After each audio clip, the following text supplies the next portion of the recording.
Padre, gracias por esta nueva mañana que nos concedes para reunidos como tu pueblo, enfocar nuestra mente, nuestro corazón, nuestro espíritu, en toda instrucción que nos acerque a ti, en toda instrucción que nos renueva y que nos hace actos para ser pueblo tuyo, pueblo que honre tu nombre. Y ese debe ser nuestro mayor propósito. Te agradecemos por un Shabbat más. Te agradecemos también por lo que tú has provisto a tu siervo en toda enseñanza, en toda capacitación, en toda corrección para instruirnos y avanzar en este camino, Padre, de restauración y de vuelta a ti. Gracias, Yeshua. Sea tu nombre exaltado en medio de tu congregación, en medio de toda tu obra. Sea tu nombre reconocido, sea tu verdad establecida. Y agradecemos, Padre, el mérito, el privilegio, la bienaventuranza que nos has concedido de conocerte. En tu nombre, Yeshua, gracias. Amén. Amén. Gracias, hermana. Amén. Comenzamos con Shema.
Una jalel compuesta por una hermana de acá de la congregación y se llama Yeshua Mi Tikvah.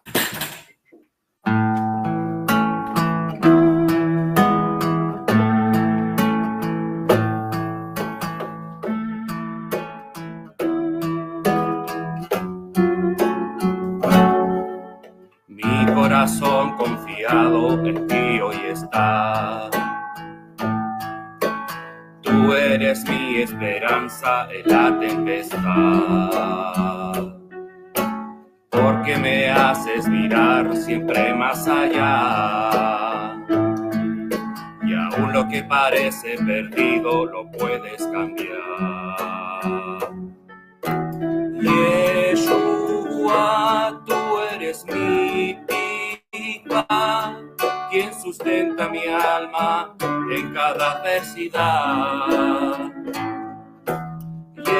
Yeshua, refugio de verdad, tú haces que cante aun cuando debería llorar.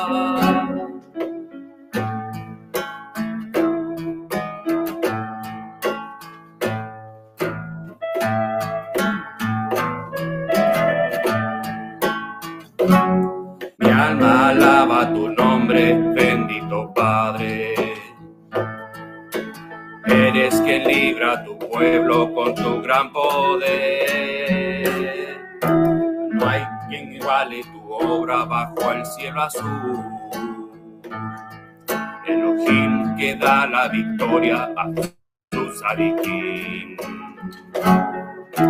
Yeshua, tú eres mi Tikvah, quien sustenta mi alma en cada adversidad. Yeshua,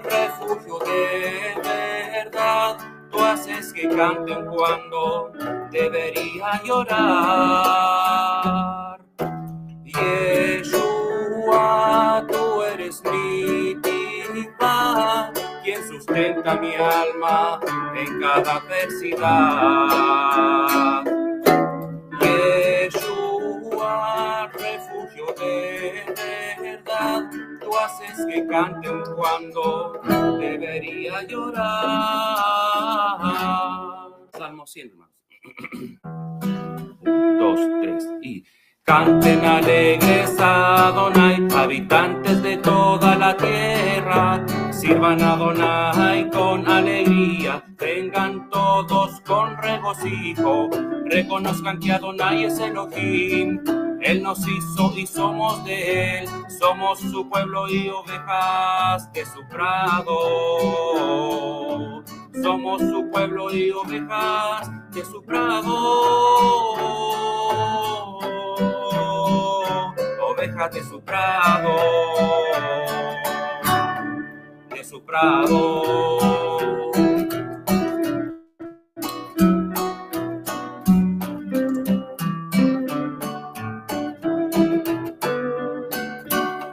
Entremos por sus puertas y sus atrios, con alabanzas y con acción de gracias. Alabémosle, bendigamos su nombre. Él es bueno, su compasión es eterna, su verdad permanece para siempre. Su verdad permanece para siempre. Permanece para siempre. Para siempre. La la la la la la la la la la la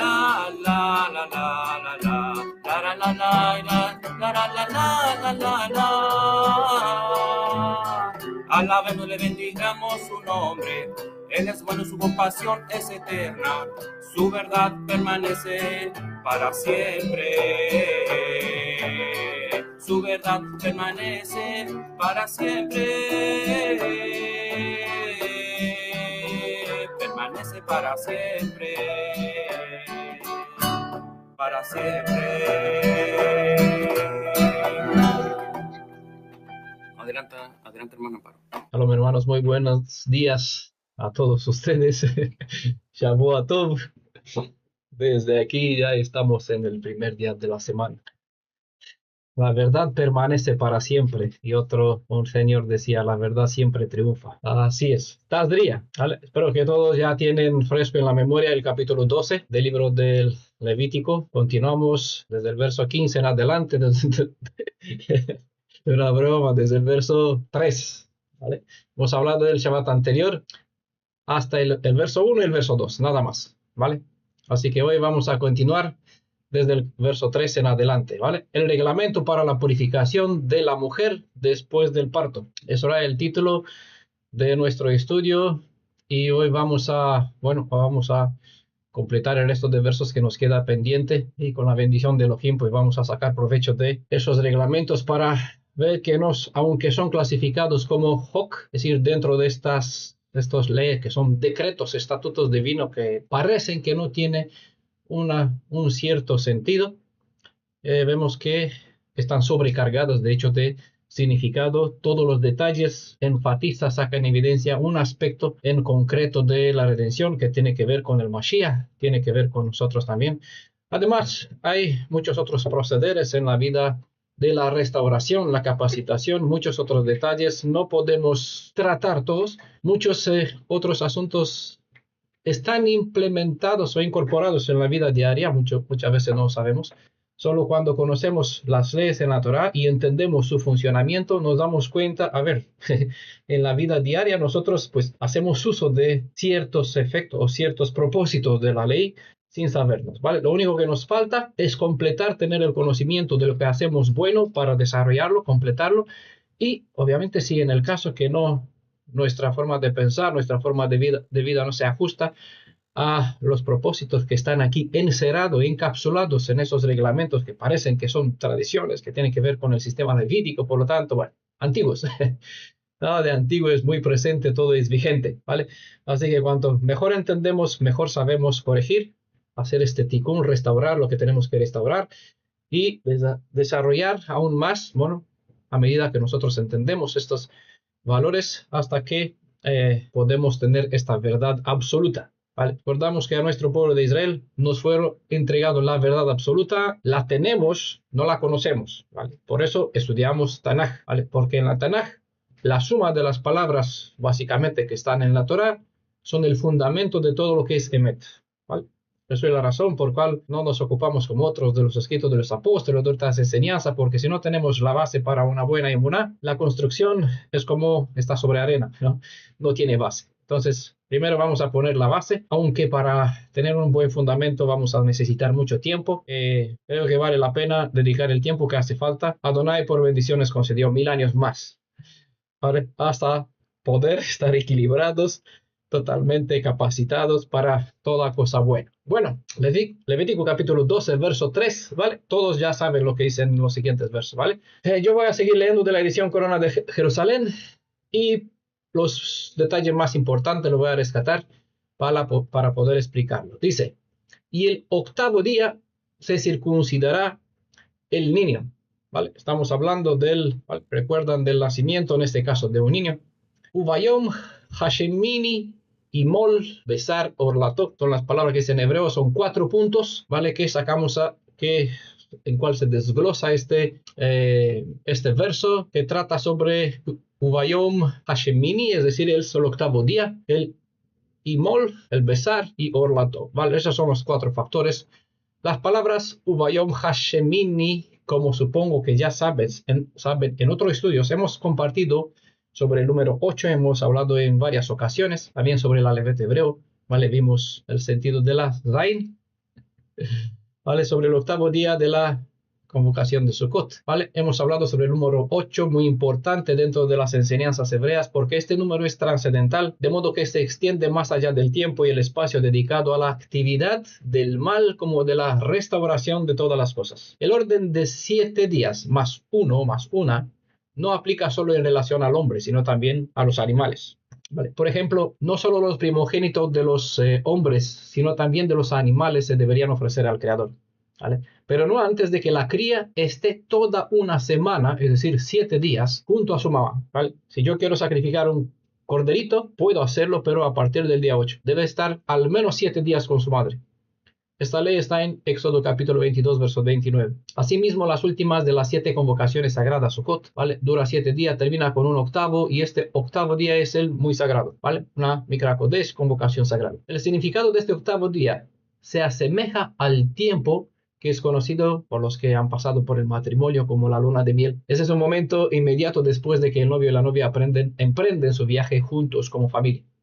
Aquellos que han pasado por ese momento entienden de lo que hablo. Y quien no, pues cuando se casarán, en amor, obviamente, lo probarán. Desde la perspectiva física, esta práctica de la circuncisión en el 8º día no era ni es exclusiva de Israel, ¿eh? Porque Abraham la practicó en la carne de sus... ¿Cuántos hijos tuvo Abraham? 1, 2 o más, ¿quién sabe? 2 hijos tuvo Abraham, dice el hermano José. A ver, ¿quién da más? ¿Quién empuja más? ¿Cuántos hijos tuvo Abraham? No sabemos. Es el padre de la fe. Es el primer hebreo. Es el primer hebreo. Tuvo más, pero 2 principales. Yo pregunté cuántos hijos tuvo. No sé si Ana antes... A ver, a las 2 Anas levantaron la mano. A ver si una de ellas responde. Tuvo primero 2 hijos y después tuvo 6 con la última concubina. Así que, concubina. En total tuvo 8 hijos, ¿vale? Abraham tuvo 8 hijos. Eso está en Génesis capítulo 17, verso 11 al 13. Y él practicó la circuncisión en el 8º día en la carne de sus 8 hijos, incluyendo a Isaac. Todos los pueblos descendientes de Abraham han profesado esta práctica. No se debe olvidar que Abraham tuvo 8 hijos.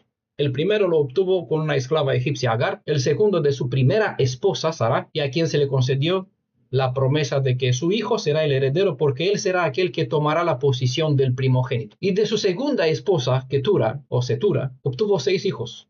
Y todos ellos recibieron la señal de este pacto en su parte viril. Hoy la circuncisión es una práctica común en todos los estados de las Américas y sin más contar que 22% de la población del mundo actual son musulmanes, en cuya carne se sigue practicando por tradición abrahámica lo que el texto declara. Y mol, besar o lato, es decir, la separación del prepucio. Hay un falso concepto sobre algo llamado el pacto de la circuncisión, ¿vale? Y esta solo es una propaganda religiosa sionista o que guía a convertir a los gentiles en noajidas. Aprendan a discernir para cuidarse de las falsas interpretaciones y aprendan para poder ayudar a aquellos que han caído en las trampas donde se les miente que la circuncisión es exclusiva y que solo hay un pacto en cual se supone que entran aquellos que se cortarán el prepucio. Es bueno prestar mucha atención a las palabras de este texto que está en Génesis 17, verso 11 al 13, para que tengan claro que no existe un pacto de la milá. Milá significa circuncisión, sino que hay un pacto cuyo señal o cuyo sello quedó mostrado o marcado por medio de la circuncisión, ¿vale? El texto dice lo siguiente: esto será la señal de mi pacto con vosotros, ¿vale? He repetido en otras ocasiones. El Shabbat es señal del pacto que se estableció en Sinaí con Israel. El arco es la señal que se estableció con Noé, que el mundo no va a ser destruido una vez más por diluvio, o nunca jamás, ¿vale? Para tener aquí 3 ejemplos. Entonces, la señal del dicho pacto está grabada en la carne de los varones descendientes de Abraham, y no solo. El propósito de esta marca irá y es el de recordar que hay una promesa, ¿vale? Una promesa que ha quedado establecida en un contrato o en un pacto, cuyas condiciones aún están vigentes para todo el ser humano que busca la redención de su alma, inclusive a los hebreos israelitas. Shaul declara en Gálatas capítulo 3, verso 17, que el pacto establecido en Israel o en Sinaí con Israel, en Éxodo capítulo 12, verso 40, a una distancia de 430 años, no anula el derecho declarado por medio del pacto hecho con Abraham, de modo que el privilegio de ser un hijo de Israel no es superior al derecho que se le concede a cualquier ser humano en cuanto a la redención. Esto quiere decir que independientemente del privilegio que tiene un hebreo sobre cualquier otro ser en este mundo, y lo tiene, el gentil tiene por igual derecho a ser redimido, tal como lo tiene un hebreo. En ese sentido, más evidencia está en el estudio que tenemos aquí en la comunidad, el derecho a la redención, donde se explica sobre el derecho que tiene un hebreo y un gentil, según la Torá, obviamente, y no conforme a la interpretación del judaísmo rabanita. Si desean conocer la diferencia entre lo que enseña la Torá y lo que enseña el judaísmo rabanita, deben contrastar lo que hay aquí, es decir, lo que nosotros enseñamos sobre lo que enseña Torá o lo que enseña la Torá, con las leyes noajidas para los conversos gentiles al judaísmo llamados Bnei Noach, es decir, los hijos de Noé, ¿vale? Se darán cuenta que son 2 mundos paralelos. Uno está en una Torá dicha verbal, que es el Talmud, otras cosas, interpretación tradicional rabínica, y lo que manda en la Torá son 2 cosas totalmente distintas. No tiene nada que ver uno con el otro, ¿vale? Recordamos, nosotros hemos vuelto a la Torá, por lo tanto, descartamos por completo toda interpretación tradicional rabínica, porque la base del fundamento de la fe hebrea no se edifica sobre ningún rabino, sobre ningún Talmud, sobre ningún Mishnah, ni nada semejante. Aunque pueda haber muchas cosas y hay muchas cosas buenas, la suma de tu palabra es lo que es emet, lo que es verdad y verdad absoluta y completa. Todo lo que necesitamos para capacitarnos está en la Torá, ¿vale? Bueno, volviendo a nuestro tema. Entonces, desde la perspectiva física y médica, el Creador ha establecido la fecha de la circuncisión de los recién nacidos en el 8º día porque Él sabe que el bebé nace con un mecanismo de coagulación regular. Eso debido al buen servicio que recibe de su madre en forma de factores de coagulación que le son transmitidos a través de la placenta. Sin embargo, este apoyo materno desaparece después de 2 o 3 días. Y a partir de 3 a 5 días, todo bebé, incluso siendo saludable y maduro, sufre de un estado de falta de factores de coagulación. Esos factores son producidos por el hígado, pero en los primeros 3 días, 3 días tras el nacimiento, el hígado aún no está maduro para esta operación y por ende la circuncisión entre 3 a 6 días puede provocar la muerte del bebé a raíz del sangrado masivo. En cambio, a los 8 días ya existe un nivel suficiente de factores de coagulación, de modo que el bebé ya puede afrontar exitosamente la circuncisión. Bueno, toda esta es una explicación médica, ¿vale? Yo la saqué de la fuente médica, donde, bueno, la medicina es clara, no necesita aquí, ya está probada y reprobada. El día 8º, ¿vale? El día 8º, biológicamente hablando, no solo es el momento más propicio para que el cuerpo se regenere tras una operación quirúrgica, ¿vale? La ciencia prueba que es así y que Adonai es sabio en todos sus decretos, no hay nada que son hok, es decir, que no podemos comprenderlo. Hay una razón y una lógica en todo, en cada uno de los detalles, aunque a veces parece que es incomprensible para la mente humana, ¿vale? Hay razón para todo. Y a medida que la ciencia avanza, en muchas ocasiones se prueban que lo que la Torá indica es así, es correcto. Sea desde la perspectiva médica, sea psicológica, sea, bueno, de la razón que sea, la Torá sigue siendo vigente y sabia. Entonces, en el octavo día, ¿ves? No solo que en su sabiduría Elohim proporcionó este detalle, el día octavo también es importante porque al ser después del 7, del número 7, enseña que toda persona tiene el derecho de gozarse de los privilegios reservados para aquellos que pasarán por los últimos 7000 años. Una semana incluye al menos un Shabbat, de modo que el día 8 alude a un tiempo que supera una semana milenial. Por esta razón pasa a ser revelador que una vez que la mujer cumple con su periodo de reserva durante 7 días, el día octavo podrá estar íntimamente con su esposo. Y este detalle tiene que ver con el pueblo de Israel, que es comparado con la novia, siendo el novio su mismo redentor. En Efesios capítulo 5, verso 27, Shaul usa esta enseñanza para describir a la suma de los redimidos como una mujer que ha pasado de su estado tamé a causa de su nidá. Espero que recuerdan los términos del Shabbat anterior, ¿vale? Por aquí, para Ana, si hay alguno más que no estuvo presente, pues debería de escuchar el audio anterior para que se actualice y que sepa de lo que estamos hablando, ¿vale? Entonces, Shaul está hablando de Efesios 5:7, ¿vale? Que la mujer, una vez que ha pasado, que la compara a una mujer con la suma de los redimidos, ¿vale? De la misma forma como una mujer, ¿vale? Durante 7 días está limitada para su esposo por su condición de nidá. Asimismo está el pueblo de los redimidos, ¿vale?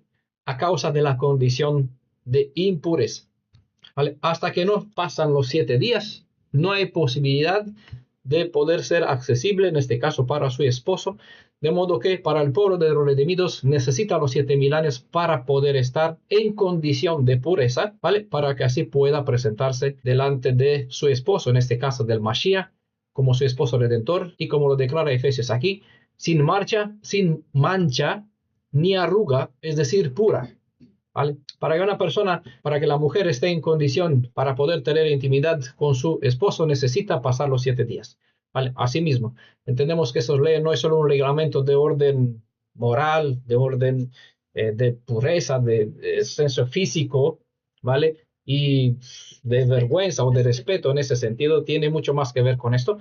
Tiene que ver con las leyes de redención, que tiene que ver con esos 7000 años, ¿vale? Y de la misma forma como una mujer es reservada, hemos dicho que eso es básicamente el sentido de la palabra nida, más que el ciclo menstrual, como se suele traducir, es reservada, ¿vale? Prohibida en este caso para tener relaciones maritales. Asimismo, el pueblo de Israel el pueblo de los redimidos tiene este espacio de tiempo de 7000 años cuando necesita, ¿vale? Ponerse en condición de pureza hasta que llega a este estado de, como Shaul describe, sin mancha ni arruga, es decir, sin ningún rastro de impureza, lo que es tame. Una mujer pura es considerada tahara, es decir, dispuesta para su marido, solo después de toda una semana de días. Por lo tanto, Shaul deja entrever que la mujer, es decir, los redimidos, serán recibidos en la viva presencia de su esposo al final del 7º milenio, donde por fin podrá regocijarse al estar en su viva presencia como en la de su padre, ¿vale?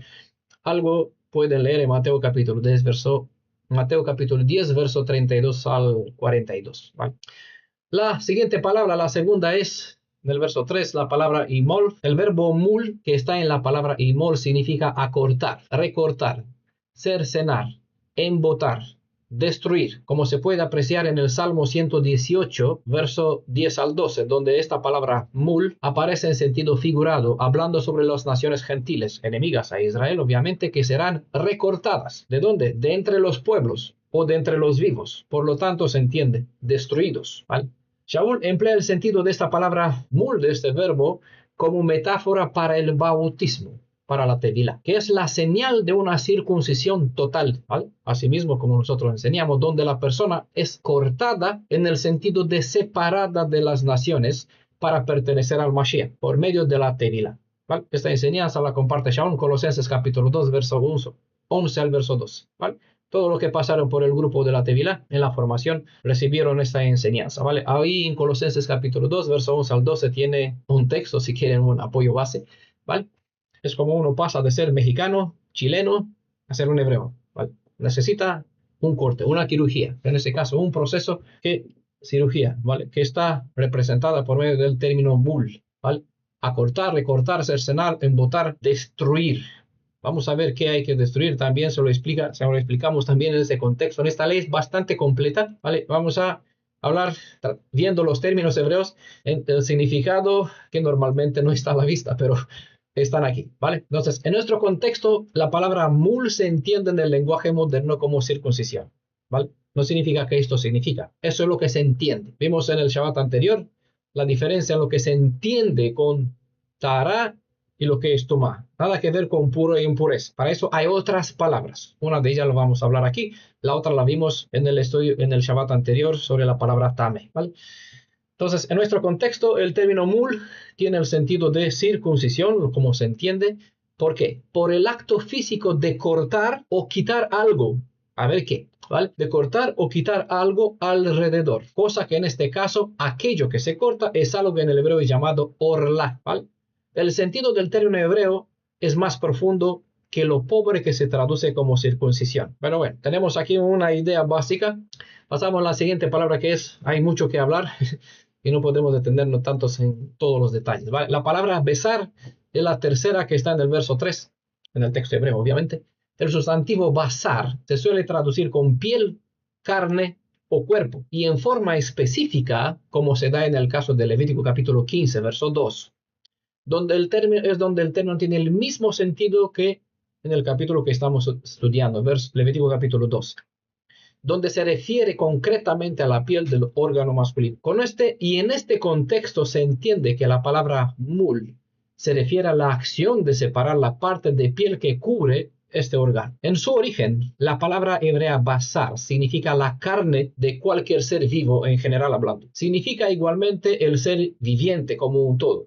Además, y con frecuencia, significa el hombre entero. De aquí que la expresión mi carne o mi basar sustituye el pronombre personal yo, es como se suele traducir y a veces aparece así. Pero en hebreo está donde habla de mi carne, habla de mi basar, pero no habla de la carne en sí, sino habla de la persona. Por otra parte, ese término basar, que aparece a menudo en el contexto relacionado con los sacrificios, tiene como objetivo destacar la condición de vulnerabilidad de la naturaleza humana debido a su estado predispuesto a la mortalidad. Y esto obviamente en el contraste con la naturaleza del Elohim viviente, cuya esencia es vida eterna.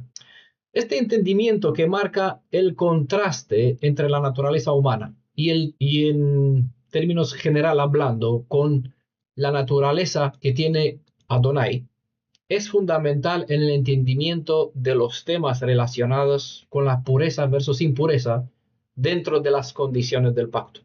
La palabra orlato es la última que está en el texto. A menudo se limita al entendimiento de esta palabra solo como referencia al prepucio, pero esto no es así. En la Torah hay una legislación específica donde está prohibido toda forma de consumo del orla. Conforme al Levítico capítulo 19, verso 23 al 25, todo fruto de un árbol recién plantado en la tierra de Israel, ¿vale?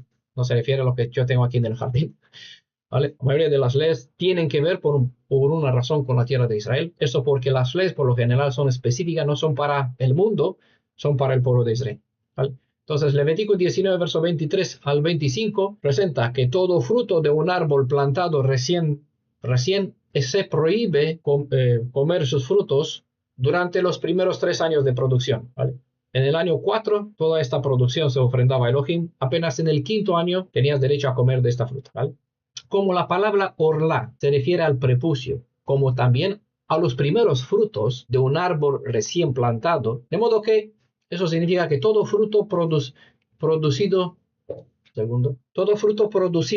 en sus primeros 3 años constituye el prepucio de este árbol. Este prepucio de los árboles es prohibido comerse, ¿vale? Tengan en cuenta, estamos hablando de una legislación que se limita a la tierra de Israel. La traducción que uso, Corona de Jerusalén, ¿vale? De todas formas, yo voy a poner todo eso por escrito, quedará en la guía de estudio. vamos a compartir en la comunidad cuanto antes, ¿vale? La traducción Corona de Jerusalén que estoy usando dice en el verso 23 del Levítico capítulo 19, consideraréis impuro su fruto. Pero donde se ha traducido con impuro, en el hebreo está la palabra arelatov, ¿vale? Esta es la palabra entera que deriva del verbo aral, de donde también proviene la palabra orla. Aral quiere decir que algo se debe contar como prepucio, algo que se debe contar como prepucio, como algo que no ha sido circuncidado. Es algo que se debe ver como algo que no ha sido circuncidado. Es decir, no ha sido descubierto, según el sentido del término. En otras palabras, lo que no es circuncidado es considerado como algo que es impuro. Pero en ese sentido debe entenderse como la nidá o como tumá, es decir, como algo que es reservado, no es accesible al consumo, algo que es inapropiado para presentarse ante Adonai, ¿vale? Esta misma realidad se vertió en cuanto, es decir, lo que representa la orla, como el prepucio, como estas frutas prohibidas durante 3 años, fue un concepto que en el judaísmo se extendió sobre los gentiles. ¿Se recuerda el hermano Mauro? No sé si estaba por aquí, creo. Un tiempo antes, hace unos años, compartió una lista con conceptos rabínicos sacados de contexto. Uno de ellos decía que el gentil es como el prepucio de un judío. ¿Qué se hace? Se corta y se desecha. Bueno, es una afirmación en un extremo sacada del contexto, no se entiende. Pero este concepto estaba dentro del judaísmo de los días de Yeshua, también lo heredó Kefas. Y cuando vino Cornelio, para que entienda que debe recibir a Cornelio, que era un gentil que buscaba al Elohim de Israel, este era visto como algo impuro, es decir, como un prepucio, como el orla de los frutos, pero en el sentido negativo, ¿vale? Como algo que está impuro, no hay que tocarlo, ¿vale? Entonces le presentó la visión, que toda la conoce, sobre el manto donde había reptiles, serpientes, ranas, cerdos. Y él dijo, ay, pues yo no como esto nunca. No llames impuro lo que yo limpié, ¿vale? Eso era un asunto que a veces también es muy mal entendido dentro de las redes cristianas. No se refiere, no tiene nada que ver con la comida que el cerdo en este caso hay que comer, lo que la rana es bueno, que la serpiente es bueno para hacer aquí filetes, como hacen los chinos. Se refiere porque es una forma de hablar sobre, como vimos en Levítico 11, tiene que ver no solo con los animales, tiene que ver con la naturaleza, con la estructura, la forma interna del pensamiento, de ser del mundo gentil y de los hijos de Israel, que son clasificados por una razón en 2 partes distintas, puros e impuros, ¿vale? Entonces el concepto de puro e impuro, como vimos en el Levítico 11, no tiene que ver que algo está contaminado, tiene un problema dentro de él, ¿vale? Sino en el sentido que explicamos sobre el sentido de la palabra tumá, ¿vale? Y tahara, que es no está como el sentido también de la palabra nidá, es reservada, impura en el sentido que no está aceptable, no está en condición apropiada para acercarse, para tener relaciones maritales o por extensión para acercarse al templo con Elohim hasta que no se completa un tiempo que vamos a ver en el verso siguiente, ¿vale? Eso es el mismo sentido que tiene que ver aquí con el concepto de orla.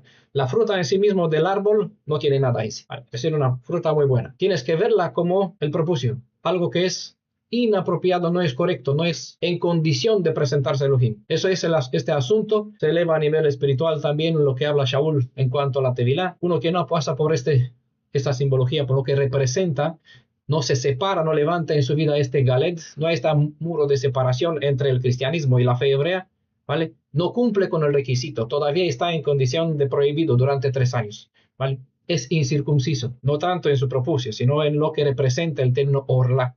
¿Vale? Nada que ver con milá, con la circuncisión, con el concepto de la circuncisión, ¿vale? Con eso se enfatiza aún más. ¿Por qué un gentil no puede entrar en la vida eterna? Si no pasa primero por un proceso de vaciarse de su identidad, separarse de ella, limpiarse de los lastres, llenarse con lo que es de agrado al Elohim viviente, elevarse a una condición de tahara para que esté apto al nivel requerido por la santidad de la presencia del Altísimo. ¿Vale? Todo eso está en esta ley, que la mayoría lo ve, bueno, ley que tiene que ver con el sangrado, bueno, cosas rituales, no tienen sentido, es hoc, lo clasificamos como estatutos que hay que obedecerlas porque no las entendemos, ¿vale? Pero todo este entendimiento que les estoy hablando está aquí, podemos desglosarlo y hablar y mostrar por qué Shaul, tanta enseñanza Yeshua, tiene que ver aquí, la tevilá tiene que ver aquí, todo este proceso, ¿vale? Levítico capítulo 12, verso 4. Mas ella, dice, permanecerá 33 días purificándose de su sangre. Ninguna cosa santa tocará, ni vendrá al santuario. hasta cuando sean cumplidos los días de su purificación. Usheloshim yom usheloshet yamim teshev bidmei taorah bechol kodesh lo tiga ve el hamikdash lo tavo ad melot yamei taorah. Ese es el texto como sale. Dice, cosa sagrada no tocará. Eso quiere decir, no pondrá su mano sobre lo que se consagra para el templo, ni se acercará a este hasta que se cumpla el tiempo de su purificación. ¿Vale? Sería una traducción más. Con cosas sagradas que no puede tocar, se refiere a aquellos que en el hebreo es llamado corbán. ¿Vale? Corbán se refiere a una variedad de ofrendas que se reservan para acompañar a los sacrificios, como por ejemplo pan, aceite, vino o incienso. Un ejemplo puede leer en Levítico capítulo 2, ¿vale? O en el capítulo 6, verso 20. Recuerden que estas prohibiciones, aunque son generales para todo Israel, en una forma particular aplicaban a las esposas de los que ministraban en el templo, porque ellas estaban siempre en la cercanía de los objetos sagrados como de las comidas o las ofrendas dedicadas a Elohim. ¿Vale? Esa prohibición aplica al hombre, vemos en el capítulo 15, y a la mujer. Hemos dicho al principio de por qué. En el plano espiritual, todos aquellos que han entrado bajo el vínculo del pacto se supone que han pasado por el proceso de la conversión y por ende purificación, siguiendo el mismo proceder de los sacerdotes, ¿vale? De modo que se califican para manejar en santidad todas las enseñanzas que son tan sagradas como es Adonai, ya que éstas guían hacia la eternidad. La razón de la legislación es hacernos conscientes del valor de aquello que se nos entregó en las manos y cual debemos usarlo con responsabilidad, dado que en ellas hay el poder de condenar a muerte o por bendecir con vida. ¿Recuerdan sobre la Zarat? Tantas veces que hemos hablado del sacerdote. Si este no dicta puro o impuro, si este no dicta impuro, sigue siendo puro hasta que el sacerdote dice lo contrario. Entonces, depende, hay una autoridad que respalda, que fue entregada y de cual tenemos que usarla con responsabilidad, ¿vale? En la parte anterior, cuando hemos hablado del verso 2, hemos observado la palabra tamé, cuyo sentido es el de impuro, literalmente, ¿vale? Ahora, en este verso tenemos la palabra taorá, que es el opuesto de la tamé, ¿vale? Taorá significa pureza, limpieza, y denota el estado de purificación, una purificación ceremonial, ¿vale? O pureza moral, y deriva de la raíz tahar, que significa estar limpio o puro, ¿vale? En la Torah, las leyes de pureza no se refieren meramente a la limpieza física, sino que eran un símbolo de integridad espiritual y moral. Sin un estado de pureza, no había forma para acercarse al Elohim viviente. Así que no se podría participar del culto del templo y a la vez tampoco mantener un estado que no era taor, puro. Si no hay un estado de pureza, obviamente una persona está limitada por es decir, todo estado que altera este estado de pureza de taor, limita no solo a una misma persona su estado de imposibilidad de acercarse al Elohim de Israel, sino también es algo que altera la santidad de toda la comunidad. Énfasis en el problema del individualismo que algunos alegan sin saber que este estado no existe dentro de los valores de las enseñanzas de la Torah, ¿vale? Por eso no se permitía una persona que es un estado de impureza porque él es impuro. No, se aísla por un tiempo hasta que pasa su purificación. De lo contrario, tiene que sacar fuera de la comunidad, no sea que extienda su impureza sobre todo el pueblo, sobre toda la nación, y así que sea destruida la nación, ¿vale? Esta ley se repite varias veces en distintos contextos donde se hace mención de ese detalle. Como el Elohim de Israel es santo, el pueblo de Israel tenía que elevarse a este mismo nivel de santidad. Y para que no se les olvide de este requerimiento, las leyes de pureza servían como un recordatorio constante de este llamado. En la generación en la cual vivimos, por el concepto de la dogma del reemplazo, interpretación que es una interpretación que anula la vigencia de las leyes de la Torah. La mayoría de gente que se acerca a los valores de la fe hebrea solo ven en lo que estamos leyendo, lo que leemos, lo que leen, reglamentos que solo forman parte de un sistema levítico que hoy ya no es vigente. Pero esas leyes que fueron diseñadas en forma específica para ser enseñadas a los hijos de Israel son el único medio que tenemos a nuestro alcance para poder encaminarnos, como está escrito, el estatus de la santidad sin cual nadie verá a Elohim, ¿vale? Esto dice Hebreos capítulo 12, verso 14 al 24, ¿vale? Si uno no se eleva a esta posición, no hay posibilidad de acercarse a Elohim. Es decir, si no pasa de Tumá a Tahara, de este vacío no se llena con Elohim, pues no hay posibilidad de estar en su presencia, ¿vale? Recordamos que de la primera parte de este estudio que después del parto, en los primeros 7 días las mujeres se consideraban iguales como en los 7 días de la menstruación, es decir, nidá, lo que se entiende como nidá, ¿vale? Lo que hemos visto que originalmente significa separación. Y esto porque a la mujer se le está prohibida toda intimidad con su esposo. Aparte de los 7 días, tenía que observar por encima 33 días más, en cuales todavía continuaba en un estado de impureza, pero en una menos rigurosa. En esos 33 días,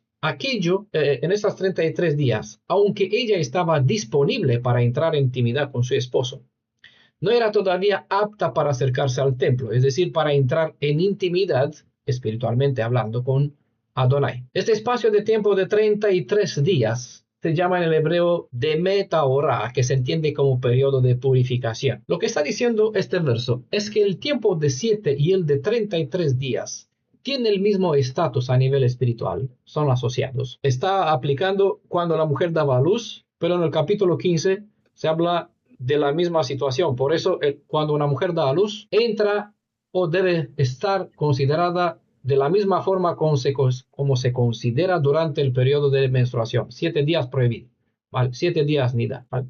Entonces, lo que está diciendo este verso sobre este tiempo de 7 más 33, están tratando de un mismo nivel espiritual, y aunque la mujer no puede tocar las cosas sagradas ni entrar en el templo hasta el final de los 40 días, ella no tiene prohibición en tener relaciones íntimas durante el periodo de esos 33 días con su esposo. La separación entre el esposo y Adonai es para que no confundamos la diferencia, ¿vale?, que se hace por medio de esta separación entre el esposo y Adonai, es para que no confundamos los intereses normales, terrenales, con los espirituales. En temas de asuntos espirituales, una mujer puede reservarse de sus obligaciones maritales solo con el consentimiento de su esposo. Esa realidad la enseña Shaul, pero en base a las leyes de la Torah, donde hemos dicho que a diferencia de un niño varón, una niña, aun siendo mujer, está para siempre sumisa a su padre cuando no está bajo la autoridad de su esposo. La Torah especifica que si uno se compromete en un voto con Adonai, está obligado a cumplir con su palabra, ya que de lo contrario se convierte en transgresor. Pero si en este caso una mujer hace un voto al Altísimo, ella no es considerada infiel a su compromiso si el esposo no está de acuerdo en que ella mantenga su voto. Total, no se deben sacar ideas solo en base a un verso, sino que en un sano entendimiento como una sana decisión debe estar respaldada en la suma de las legislaciones, a fin de que toda decisión se convierta en una bendición. De lo contrario, todo será ritos religiosos sin virtud y aflicciones que no edifican, ¿vale?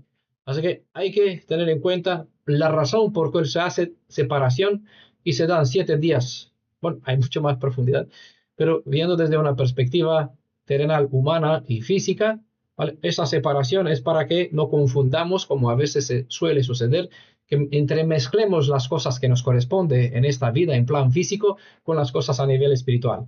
Hay que hacer aquello, dijo Yeshua, y no dejar de hacer esto, ¿vale?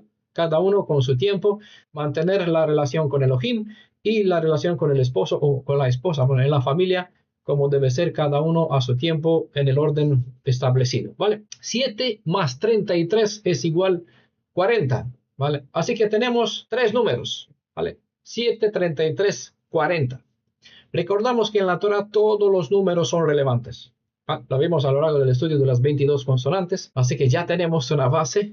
Muy bien, edificamos sobre lo que ya hemos hablado. Nada está al azar, no nos adelantamos, hay un orden establecido. Entonces, a medida que entendemos un concepto, el siguiente nos viene de perla, es decir, como la mano en el guante, ¿sí? Así bien, ¿vale? 7, 33, 40, ¿vale? Vamos a ver los 3 estos puntos. 7 son los días de la semana, 7 es el número de los milenios, un tiempo necesario para que el ser humano pase por el proceso de la caída en la inmundicia hasta su elevación espiritual en su estado de pureza, ¿vale? Eso lo vimos a lo largo de todas las letras hebreas, de la Aleph hasta la Tav, ¿vale? Lo tienen claro, ¿verdad? Por eso no voy a volver a explicar lo mismo que ya supongo que lo tenemos claro. Punto 2, el número 33 es la edad cuando Yeshua pagó el real precio que la ley ordena para el pariente redentor. Digo precio real porque, en primer lugar, como se indica en el verso 6 que vamos a estudiar, una vez que se cumplen los 40 días, respectivamente 80, cuando se trata del nacimiento de una niña, la mujer debe ofrecer el primero de 2 sacrificios ordenados aquí para este asunto. Sin presentar esos sacrificios, la mujer, aunque puede acercarse al templo, como suele pasar con la mayoría, que dice, yo me bauticé en el nombre de Yeshua, y se acerca, sin presentar esos sacrificios, la mujer, hablando desde la perspectiva de la ley, tratando de entender que hay un trasfondo, una base espiritual que debemos entenderla, sin presentar esos sacrificios, 2, ¿vale? La mujer, aunque puede acercarse al templo, debe presentar su ofrenda para poder cumplir con todo el proceso para salir de su estado de impureza a fin de poder estar nuevamente en la condición apta. Eso es tehorá, ¿vale? El sentido de apta, ¿vale? Palabra femenina, es decir, pura para la presencia del Elohim de Israel, ¿vale? Que hemos dicho en la parte anterior, estar preparado, dispuesto para estar lleno con el Elohim de Israel, eso es tahara, ¿vale? La condición que tenía Adán al principio. Cuando perdió a través de la transgresión esta posición, pasó en la parte opuesta, que es vacío de Elohim. Eso es tumá, ¿vale? Tumá es el vacío de Elohim. Tahara, estar lleno de Elohim, ¿vale? Cuando una persona recupera su posición de, en este caso, apta, tehorá, es decir, pura, ¿vale? Obviamente está en condición apropiada para estar llena o volver a estar en presencia de Elohim. Entrar a tener esta comunión física, ¿vale? Como el esposo con la... Bueno, es una comparación, espero que entiendan, que no se malentienda algunas otras cosas. En segundo lugar, hemos dicho que ese es el primero, traer el primer sacrificio. En segundo lugar, el sacrificio por el pecado es el segundo sacrificio. Sea ese de un cordero o de una tortola, solo eran un tipo que indicaba hasta el verdadero sacrificio. El verdadero sacrificio solo puede pagarlo aquel que habría de cumplir con lo que ilustraba el sacrificio del cordero que se ofrecía en expiación para cubrir la necesidad de la mujer. Recordamos que la legislación usa los ritos como medios cuyo fin es el de indicarnos el proceso de la redención como las obligaciones legales que debe cumplir el mismo Redentor, quien como los animales de sacrificio había de cargar la culpa o aquello que se transmitía por medio de la sangre de las víctimas sacrificadas. Bueno, creo que son términos o conceptos que cuesta un poquito desmenuzarla, ¿vale? Por eso todo va a quedar por escrito. Si algo no entiende, siempre tendrán la guía de estudio y además, ya saben, después del estudio siempre tenemos tiempo para preguntas y cuando sea necesario vamos a volver a esos asuntos, ¿vale? Hasta que se van a comprender. Sé que en realidad por su bondad, por su gen, por su favor, Adonai nos dispuso 1000 años para, tener abierto todas estas leyes de una forma tan clara que podamos vivirla al pie de la letra, ¿vale? Cuando esto se alcanza, toda esta ley ya pierde sentido, ya no cumple más la función de instructor. Pero hasta que vamos a vivir conforme a esas instrucciones, necesitamos la Torah, que es Torah viviente. Por eso esa serie es Torah al día, porque no está pasada, no es del antiguo pacto de no sé qué, ¿vale? Es Torah viviente, es para nuestro pueblo, es activa en todos los sentidos. En el hebreo el número 33 es representado mediante las letras Lamed, que equivale a 30, y Gimel, cuyo valor es 3. ¿Vale? Lamed Gimel 33. Es interesante y no es coincidencia, lo he dicho tantas veces, es causalidad, no casualidad. No es coincidencia que la palabra que se forma con la Gimel y Lamed y cuya gematría es 33 es la palabra Gal, que está en el Salmo, la encuentran en el Salmo 119, verso 18. Y ahí se traduce con abrir. Gal significa abrir. Esta palabra gal viene de la raíz primaria galá, cuyo significado es descubrir, revelar, exiliarse, partir, desnudar, exiliar, revelar. Esta raíz se usa en el Tanaj con el sentido de revelar o descubrir, entre ellos el descubrimiento de objetos físicos o la revelación de secretos o de verdades. En Génesis, es decir, lo que es Sod está encerrado en un secreto, hay un secreto. Entonces lo que hace Gal o Galá es descubrir lo que es secreto. Entonces ya no es secreto. Lo que estamos hablando, lo que es Sod para muchos, aquí lo vemos que es Galá, es decir, está revelado. En Génesis capítulo 1, verso 4, vemos que se dice que Adonai vio que la luz era buena. Hemos hablado sobre esto tantas veces. Esta palabra en hebreo se dice Tov, ¿verdad? La palabra bueno es Tov, buena Tov. Y precisamente está la palabra que puede parecer casualidad. La palabra Tov en el orden, comenzando Bereshit, que es la primera. Bereshit, bara, Elohim, 1, 2, 3, ¿vale? Comenzando, contando las palabras, Verán que la palabra tov es ni más ni menos que la palabra 33 en el texto hebreo. Puede que resulta casualidad para algunos, pero la palabra del número anterior, es decir, la 32, corresponde a la consonante lamed y a la bet, que leídas juntas forman la palabra lev, que significa corazón. Entonces, lo que es Galá, la relevancia en este contexto es que la revelación de la verdad hebrea, obviamente, genera esta buena luz. ¿Dónde? En el corazón de quien busca la verdad al Redentor, o busca en verdad al Redentor de Israel. Con la Gimel y Lamed se forman una serie de otras palabras que tienen que ver con el exilio, con la redención, con la restauración, con el mismo Redentor. Ya saben, las leyes sobre el Goel, ¿vale? Geulá, Gaal. Marco este detalle para poder entender y asociar el valor de este número con el secreto oculto, pero a la vez, como está escrito, revelado a los santos. Punto 3, o el tercer número. La suma de esos dos valores, 7 y 33, nos da 40. Que como hemos estudiado es el valor gemátrico de la consonante mem, cuyo sentido es maim, o se traduce con maim, que significa aguas. En Génesis capítulo 7, verso 12, se dice que llovió durante 40 días en los días de Noé. El detalle nos indica que la mem marca un comienzo o un nuevo comienzo, como en el caso del diluvio inició, o el nuevo comienzo inicia después de los 40 días de lluvia, como está escrito, en cuales las aguas cumplieron el deber de purificar toda la tierra de la maldad del hombre, en este caso. Desde esta perspectiva, el número 40 pasó, en la raíz hebrea, ser el número del tránsito de la revelación, lo que da paso de un estado de impureza a uno puro. Todo lo que había impuro, tumá también, quedó ahogado en el mundo anterior, ¿vale? Se dio la mem o las aguas, el maim hizo una separación, ¿vale? Y un cambio, no solo purificó de la maldad, sino también tiene ese significado de dar paso a una nueva vida, ¿vale? Del mismo modo, como la consonante lamed se eleva, hemos visto en el estudio sobre la lamed, que es la única letra que se eleva por encima del nivel superior que él alcanza todas las letras.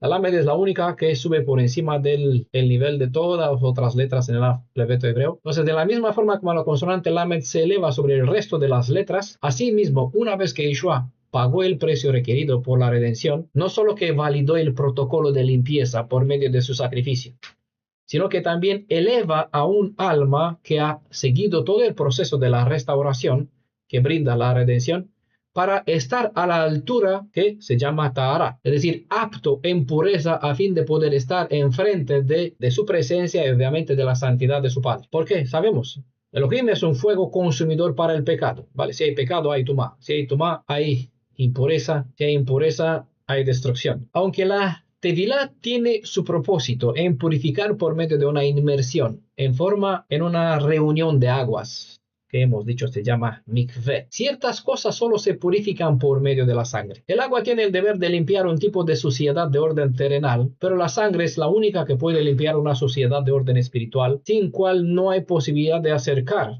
acceder ante la presencia de Adonai. El agua es un símbolo que sirve para un protocolo de justificación que tiene sentido dentro de la comunidad, mientras que la sangre tiene como objetivo justificar el precio reclamado por la justicia del tribunal divino, porque se trata de la vida en sí mismo. Ojo que antes he explicado que la tradición rabínica establece que una mujer sale del estado de tamé a causa de la nida solo después de salir de la mikveh, es decir, por hacer la inmersión en un baño ritual que se entiende que es igual a una tevilá. Pero esta legislación en Levítico capítulo 12 no tiene que ver con fallos de orden terrenal, porque trata principios de vida como de la muerte, de modo que el estado de tamé es imprescindible, o del estado de tamé es imprescindible salir solo por medio de los dos tipos de sacrificio, es decir, por mostrar la sangre del sacrificio.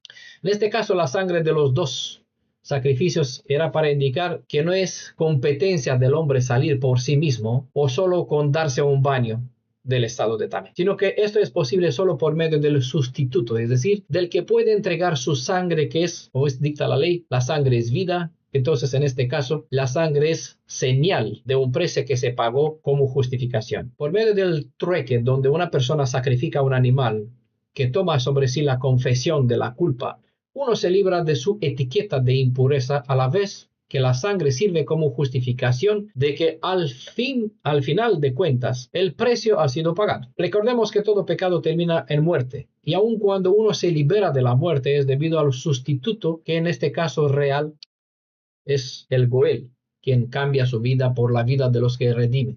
De modo que en lugar de morir la persona, muere el Redentor. Como sea, todo fallo termina en muerte, de modo que aquel que no tiene o no presenta la señal de que tiene un sustituto con cual troquee su destino, tendrá que morir de la muerte completa. Por la seriedad de este asunto, todo concepto ritual rabínico que ellos edificaron en torno al tiempo después del nacimiento, como del tiempo de nidá, es decir, como de la impureza del varón por el derrame del semen, está fuera de los propósitos de la ley, ¿vale?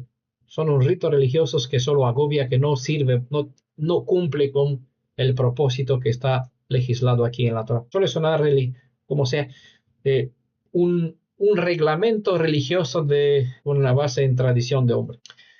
No es casual que 40 menos 1 es el castigo con el látigo en la ley. Y esto porque la idea de este juicio es llevar a la persona a dar el paso al cambio a fin de corregir su mal caminar en uno bueno. En 2 Corintios capítulo 11, del 24 al 28, Saúl dijo que los rabanitas, los rabinos, le castigaron varias veces con 39 latigazos procurando cambiarlo.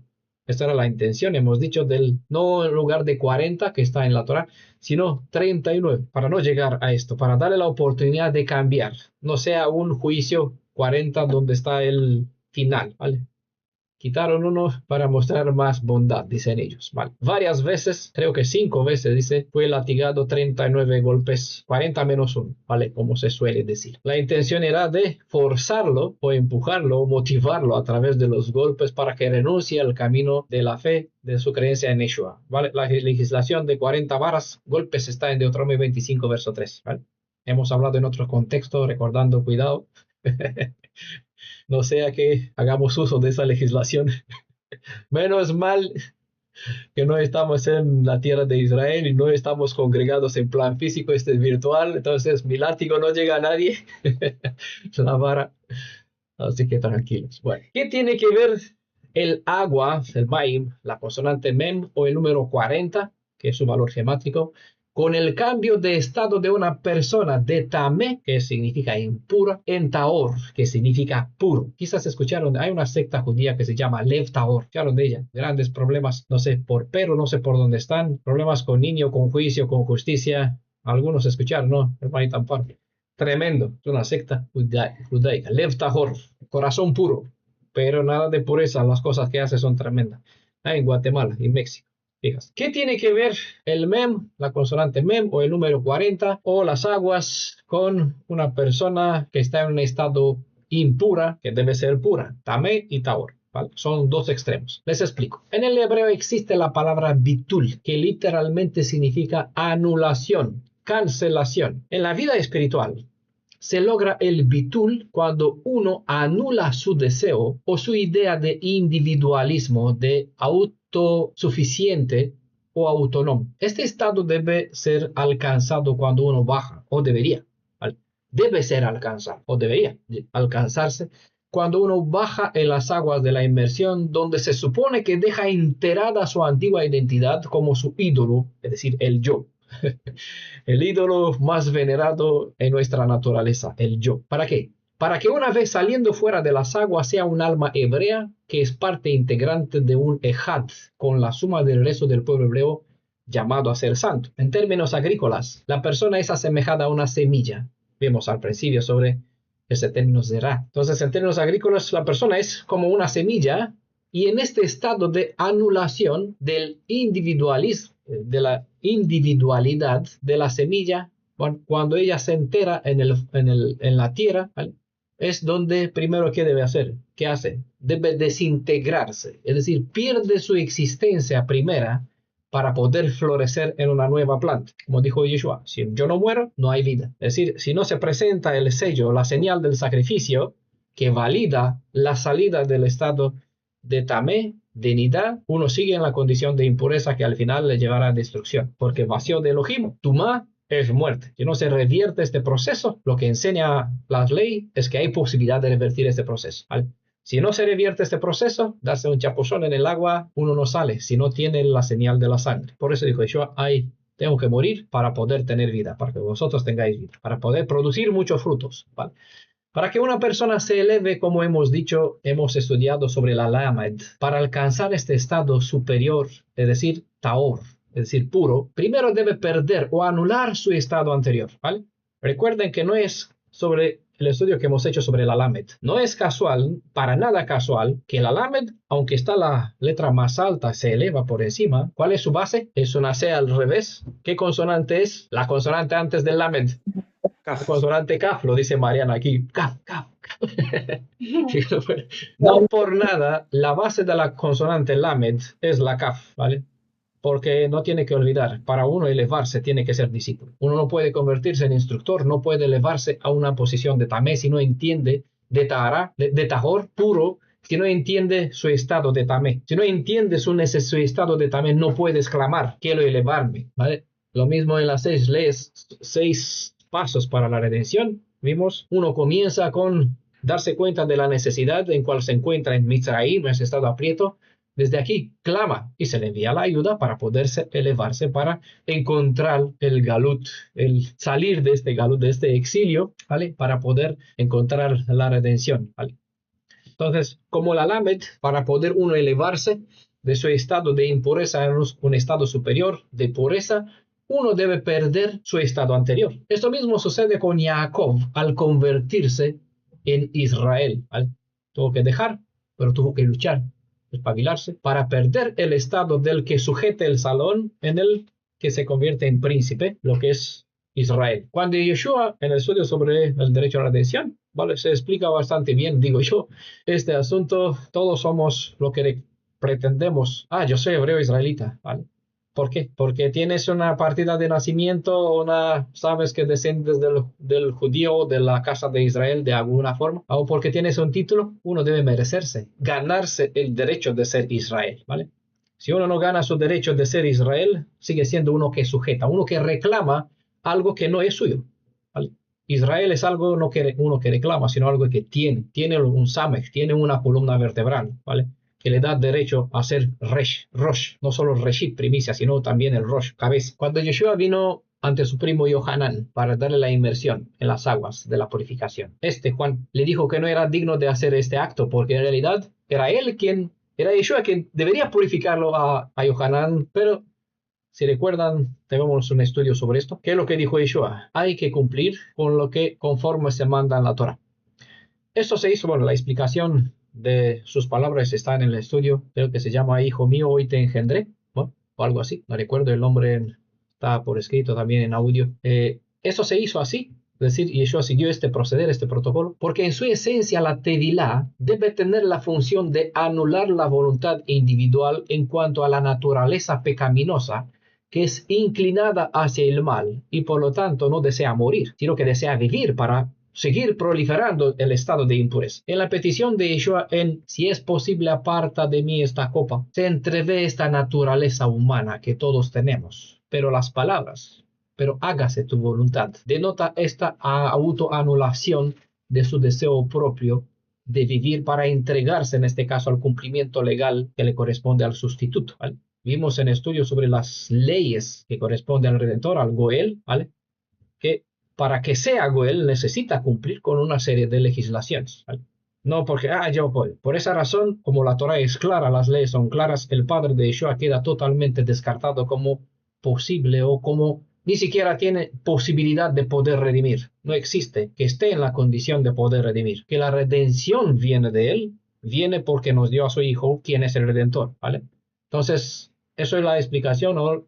En ese sentido se entiende lo que Yohanan Juan escribió en Apocalipsis. La salvación viene del Padre y del Hijo, ¿vale?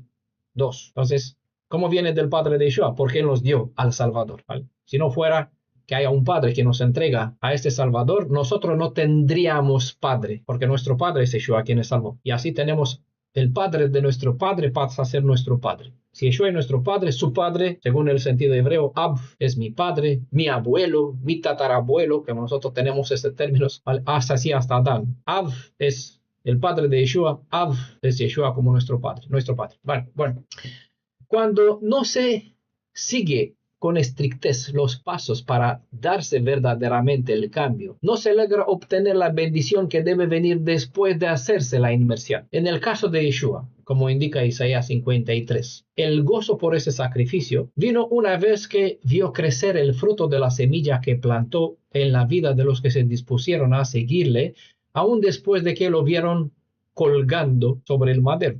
Todos esos detalles son patrones repetitivos en la vida de los que se encaminan en el proceso de la redención como de la restauración. No es casual que si se reorganizan las letras de la palabra bitul, no puedo escribirlo hermano José para que los vean ustedes, ¿vale? Pero recuerden que hemos hablado de la transmutación donde las letras pueden intercambiarse para producir otras palabras. Entonces, si se reorganizan las letras de la palabra bitul, se forma la palabra tevilá. Y esto porque el propósito de la sumersión en las aguas de la tevilá es precisamente lograr la autoanulación, donde uno se dispone en aceptar la voluntad del Elohim de Israel, anulando la voluntad propia. Eso debería, ¿vale? O ese es el propósito. En la vida real no pasamos por este proceso, ¿vale? ¿Por qué? Porque estamos tan contaminados que ni siquiera nos imaginamos cuál es el debido proceder, ¿vale? Pero el hecho está bien hecho, hay que aprender a hacerlo o vivir el propósito. Sin cual, solo es un chapuzón, ¿vale? Que muchos dieron como la reciente persona que está bautizada en el nombre de Yeshua. Bueno, en realidad solo sería un baño usando un nombre. Este proceso, este bitul no existe. Por lo tanto, la tevilá es nula, aunque es, porque no alcanzó su propósito, ¿vale? Eso lo mismo que he dicho antes. Si una mujer, aunque se acerca al templo, después de sus 40 días, ¿vale? O 80 días, si no presenta los sacrificios, aunque se acerca, aunque pueden tocar las cosas por aquí, sigue siendo, no sale de su estado, ¿vale?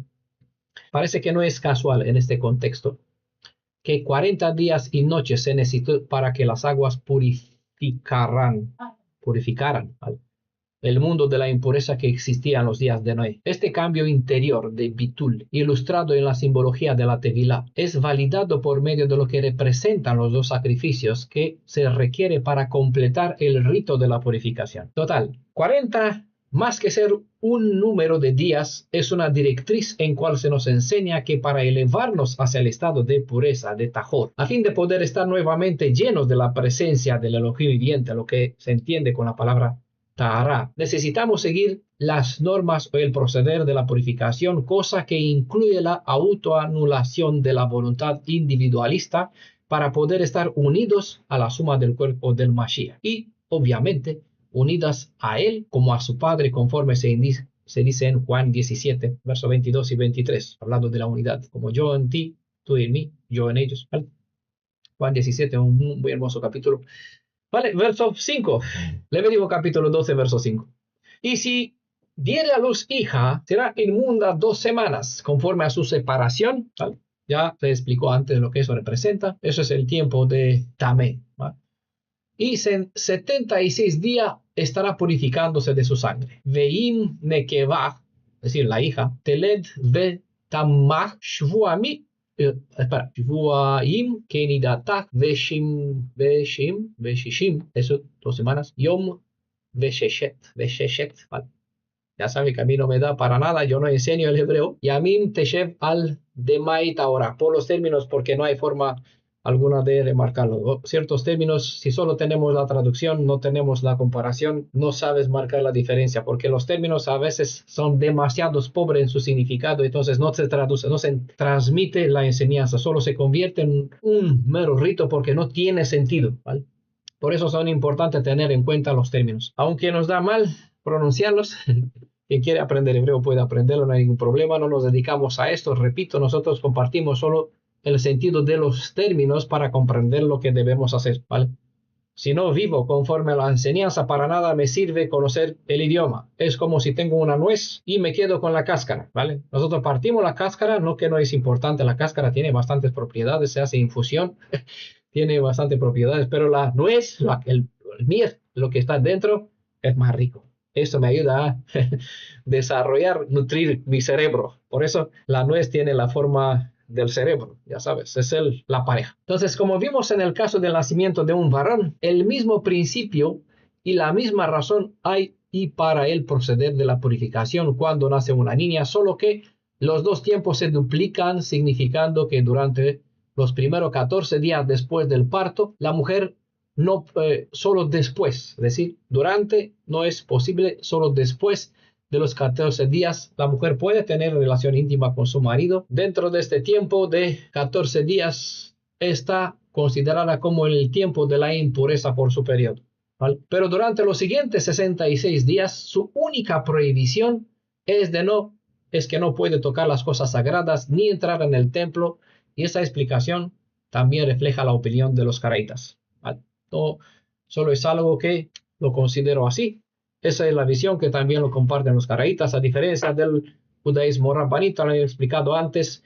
Una mujer, en este caso, no solo 2 semanas, el caso de una mujer que está en el tiempo de nidá, desde que se muestra la última gota, entonces desde cuando se considera limpia, a partir de aquí tiene que mantener 7 días donde regularmente, diariamente, hay un paño especial que tiene un nombre en concreto, con cual tiene que, hay un proceder, no les cuento cómo tiene que comprobar que no tiene ninguna mancha. Después de esos otros 7 días, tiene que hacer o sumergirse en un baño especialmente diseñado para todo esto, que tiene que tener una medida, una dimensión, un tipo de agua, decir ciertas palabras, ciertas fórmulas. Apenas cuando sale de la mikvé es considerada pura. No tienen, menos mal, ninguno que no tiene la cabeza llena con tantas cosas, pero es bueno ampliar la mente, es decir, el conocimiento es bueno.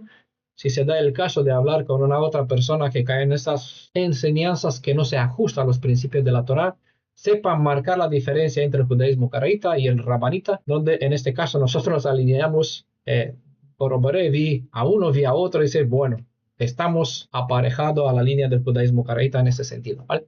7 o 14 días para la mujer no tiene permiso para tener intimidad con el hombre, y después el resto de días, hasta que se completa 60 o 80, no tiene permiso para acercarse o tocar las cosas sagradas. Entendemos, repito, no tiene que ver con hacer oración, ¿vale? Leer, compartir un estudio de la Torá, compartir. La congregación, la comunidad, una yeshiva, una sinagoga, una kehila, nunca de ninguna forma sustituye el Mishkan, ¿vale? El santuario o el templo, el Beit HaMikdash, ¿vale? Aunque aquí somos una casa del estudio, ¿vale? Eso no se eleva a la posición del templo, no tocamos menorá, no son los actos que están aquí. Entendemos que tiene un propósito espiritual, ¿vale? Entonces, en las escrituras parece que no se da ninguna razón, ¿vale? Repito, parece que no se da ninguna razón del por qué el periodo para un hijo era de 40 días, 7 más 33, mientras que para una hija, he dicho creo que antes 60, 40 días para el hijo, mientras para una hija era 80 días, 14 más 66. Sabía algo con 60, pero era 66, ¿vale? El periodo que se amplía para la purificación de la mujer después de los 14, cuando se trata de una niña, ¿vale? 40 y 80. Cuando la mujer da a luz a una niña, su estado de tumá es el doble que cuando da a luz a un niño. Eso es porque la presencia de un feto femenino le daba un estado mayor de tahara. Entonces, el nacimiento de una niña implica un periodo más largo de nidá. Eso es apartada, ¿vale? Recordamos. Se suele traducir con impureza el ciclo menstrual, pero el término básico hebreo es apartada. Separada, no está disponible para su esposo, ¿vale? Entonces, durante el periodo de nidá, prohibida, apartada. Porque una mujer contiene, ¿por qué razón se debe ver de esta forma? Porque una mujer contiene dentro de sí el poder divino para crear otra nueva vida, cosa que el hombre no tiene. El parto de una niña marca la señal de una nueva creación con un potencial igual de engendrar nueva vida. De modo que al nacer una niña, la madre recibe un nivel más elevado de tahara. Tiene doble santidad, para decirlo así. Y como hemos dicho al principio, cuanto más santidad, más el contraste de la condición de impureza, ¿vale? Y como hemos dicho, más elevado nivel de santidad, en la parte opuesta indica un nivel proporcional de vacío espiritual. Por lo tanto, la yoledet, la que pare, ¿vale? estamé por un periodo de tiempo más largo, el doble para una niña que para un hijo. ¿Por qué?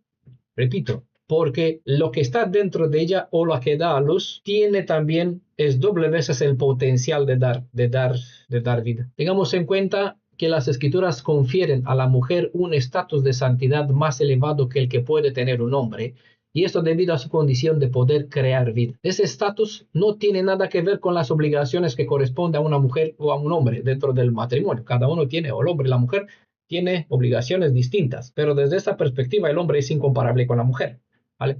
La mujer se asocia, como vimos en el... Bueno, le voy a decir, ¿vale?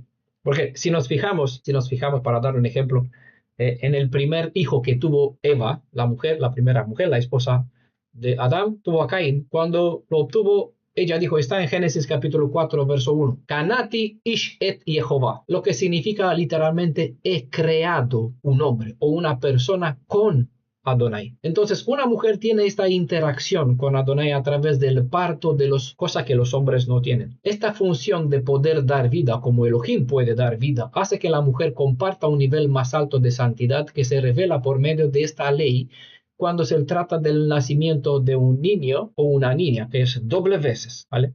Porque la niña a su vez tiene la capacidad de engendrar. Desde la perspectiva del plan físico terrenal, durante este periodo de 14 días, tanto la madre como la niña están en un estado de tamé y el periodo de purificación también es doble. Teniendo en cuenta el plan biológico, antes del nacimiento puede pasar estrógeno de la madre a través de la placenta. Después del nacimiento, estas concentraciones elevadas de estrógeno disminuyen rápidamente, causando a veces una pequeña cantidad de sangrado durante las primeras o 2 semanas de vida. Cuando nacen las niñas, ellas se expulsan como una especie de sangre, como una pequeña mancha de sangre, cosa que es más o menos normal, ¿vale? Todavía no tuvimos una niña, así que lo vamos a ver cuando lo vamos a tener. Estamos en ello. Bueno, esperamos volver a casa porque aunque tenemos un hijo, queremos 2 chicas más. No importa la edad, total, tenemos 1000 años por delante de vivir, pero bueno, necesitamos ciertas condiciones. Con la bendición de Elohim, cuando llegamos a casa, pues vamos a ver esta realidad. De momento podemos preguntar a los que tienen niñas. Vale, no es necesario decir, pero según desde la perspectiva médica, eso es así y es más o menos normal, ¿vale? Hasta si no se supera cierto límite. ¿Vale? En cuanto al número 14 es un valor muy importante debido a su contexto con el Mashiach, porque este número es asociado a su genealogía. 14 años trabajó Jacob para hacerse con la bendición de tener 2 esposas, de donde vinieron los 12 tribus de Israel. Si no hubiera trabajado Jacob 14 años para formar al pueblo de Israel, quizás no habría existido un 14 de la Aviv, en cual se puso la base de la enseñanza donde el Mashiach es conectado con el Cordero de Pesaj. Con el sacrificio del Cordero del primer Pesaj, la redención tomó forma, dando a conocer que solo por medio de este sacrificio se hace posible la salida de la esclavitud en la impureza bajo el dominio egipcio. Supongo que todos tienen claro que Yeshua murió un 14 de la Aviv como verdadero Pesaj, precisamente en la mitad de la semana, es decir, en un miércoles gregoriano, no en el viernes, no en un viernes. Si alguno no tiene claro, bueno, que pida información, lo vamos a repetir cuando se acerca Pesaj, para refrescar la memoria y ubicarnos en esta última semana del Mashiach. El libro de Mateo construye la genealogía del Mashiach en torno al número 14. Hay 14 generaciones entre Abraham y David, 14 generaciones desde David hasta el exilio de Babilonia y 14 generaciones del exilio hasta Yeshua. Desde Abraham hasta David hay 42 generaciones, lo que corresponde a 14, 14, 14. Eso está en Mateo 1. 17 en uno de los PDFs que tiene que ver con el mes del nacimiento del Mashiach conforme al orden sacerdotal, ¿vale? Creo que así se llama el PDF, el estudio. Al final hay un diagrama con todos los nombres de estas generaciones, pueden observarlo, 14, 14, que presenta Mateo 1:17. En otro de nuestros estudios he mostrado que la gematría, es decir, el valor numérico de las letras hebreas, conectan las profecías del nacimiento del Redentor de Israel a David. El nombre de David en hebreo, que se escribe con Dalet, Vav Dalet, tiene un valor 14. Esto porque Dalet es 4, Vav es 6, Dalet Obviamente es 4, en total suman 14. ¿Qué relevancia tiene este número 14 en la relación al nombre de David y el Mashiach? Y sobre todo, ¿qué tiene que ver esto con el hecho de que por el nacimiento de una niña la mujer debe reservarse? Es decir, está prohibida para su esposo 14 días. No es casual que en la Torah se nombra de una forma específica a los parientes a quien la Torah les asigna la obligación de ser redentor. En la Torah, Levítico capítulo 25, verso 49 está escrito: el hijo de su tío le redimirá. Eso es la traducción. Pero bueno, hacemos cuando nosotros miramos el texto en hebreo, porque las palabras hebreas para decir el hijo de su tío es Ben Dod, o esa es la raíz, la base, Ben Dod. Y este título que pertenece a un primo se escribe de la misma manera que hijo de David, Ben David, ¿vale? Es en hebreo. Ben David o Ben Dod se escriben igual. Por lo tanto, el verso 25, verso 46 se puede leer: el hijo de David lo redimirá. Entre los saludos existen dos expresiones, muchos la conocen. ¿Qué tal tío? ¿Qué tal primo? ¿Les suena? ¿Escucharon esta forma? Bueno, más los hombres. O bueno, también más en España, que dice también ¿qué tal tía? ¿Qué tal prima? También se usa para las mujeres, básicas entre sí. No sé si por vuestro país, pero nosotros que venimos de España, vale, estamos más acostumbrados a los dichos por allí. ¿Qué tal primo? ¿Qué tal tío? Es muy común. Entonces, ya saben que más que ser un saludo, hay un trasfondo que toma un sentido distinto cuando se percibe desde el libro de Levítico. Dicho esto, todo esto, la ley que ordena 14 días de tamé para la mujer que da a luz una niña, no solo revela la gran bendición que tiene una mujer en asemejarse al poder de dar vida del Creador, sino que con esto ella no solo que se eleva a un nivel de más santidad que puede alcanzar un hombre, sino que también por el número de días ella es asociada al tiempo del Mashiach. A pesar de que para muchos esta ley es clasificada en la categoría de leyes cuyo propósito es incierto, ella esconde el sod, es decir, el secreto sobre el tiempo de la llegada, como sobre los atributos del Mashiach ben David, el que es el rey Hamashiach y también como redentor de Israel. Durante el estudio sobre el Pesaj llamado Yeshua el gusano carmesí, he presentado una prueba a través de cual el Mashiach se dispuso a tomar la impureza de sus prójimos cercanos, a quien como pariente redentor se dispuso a redimir, obviamente.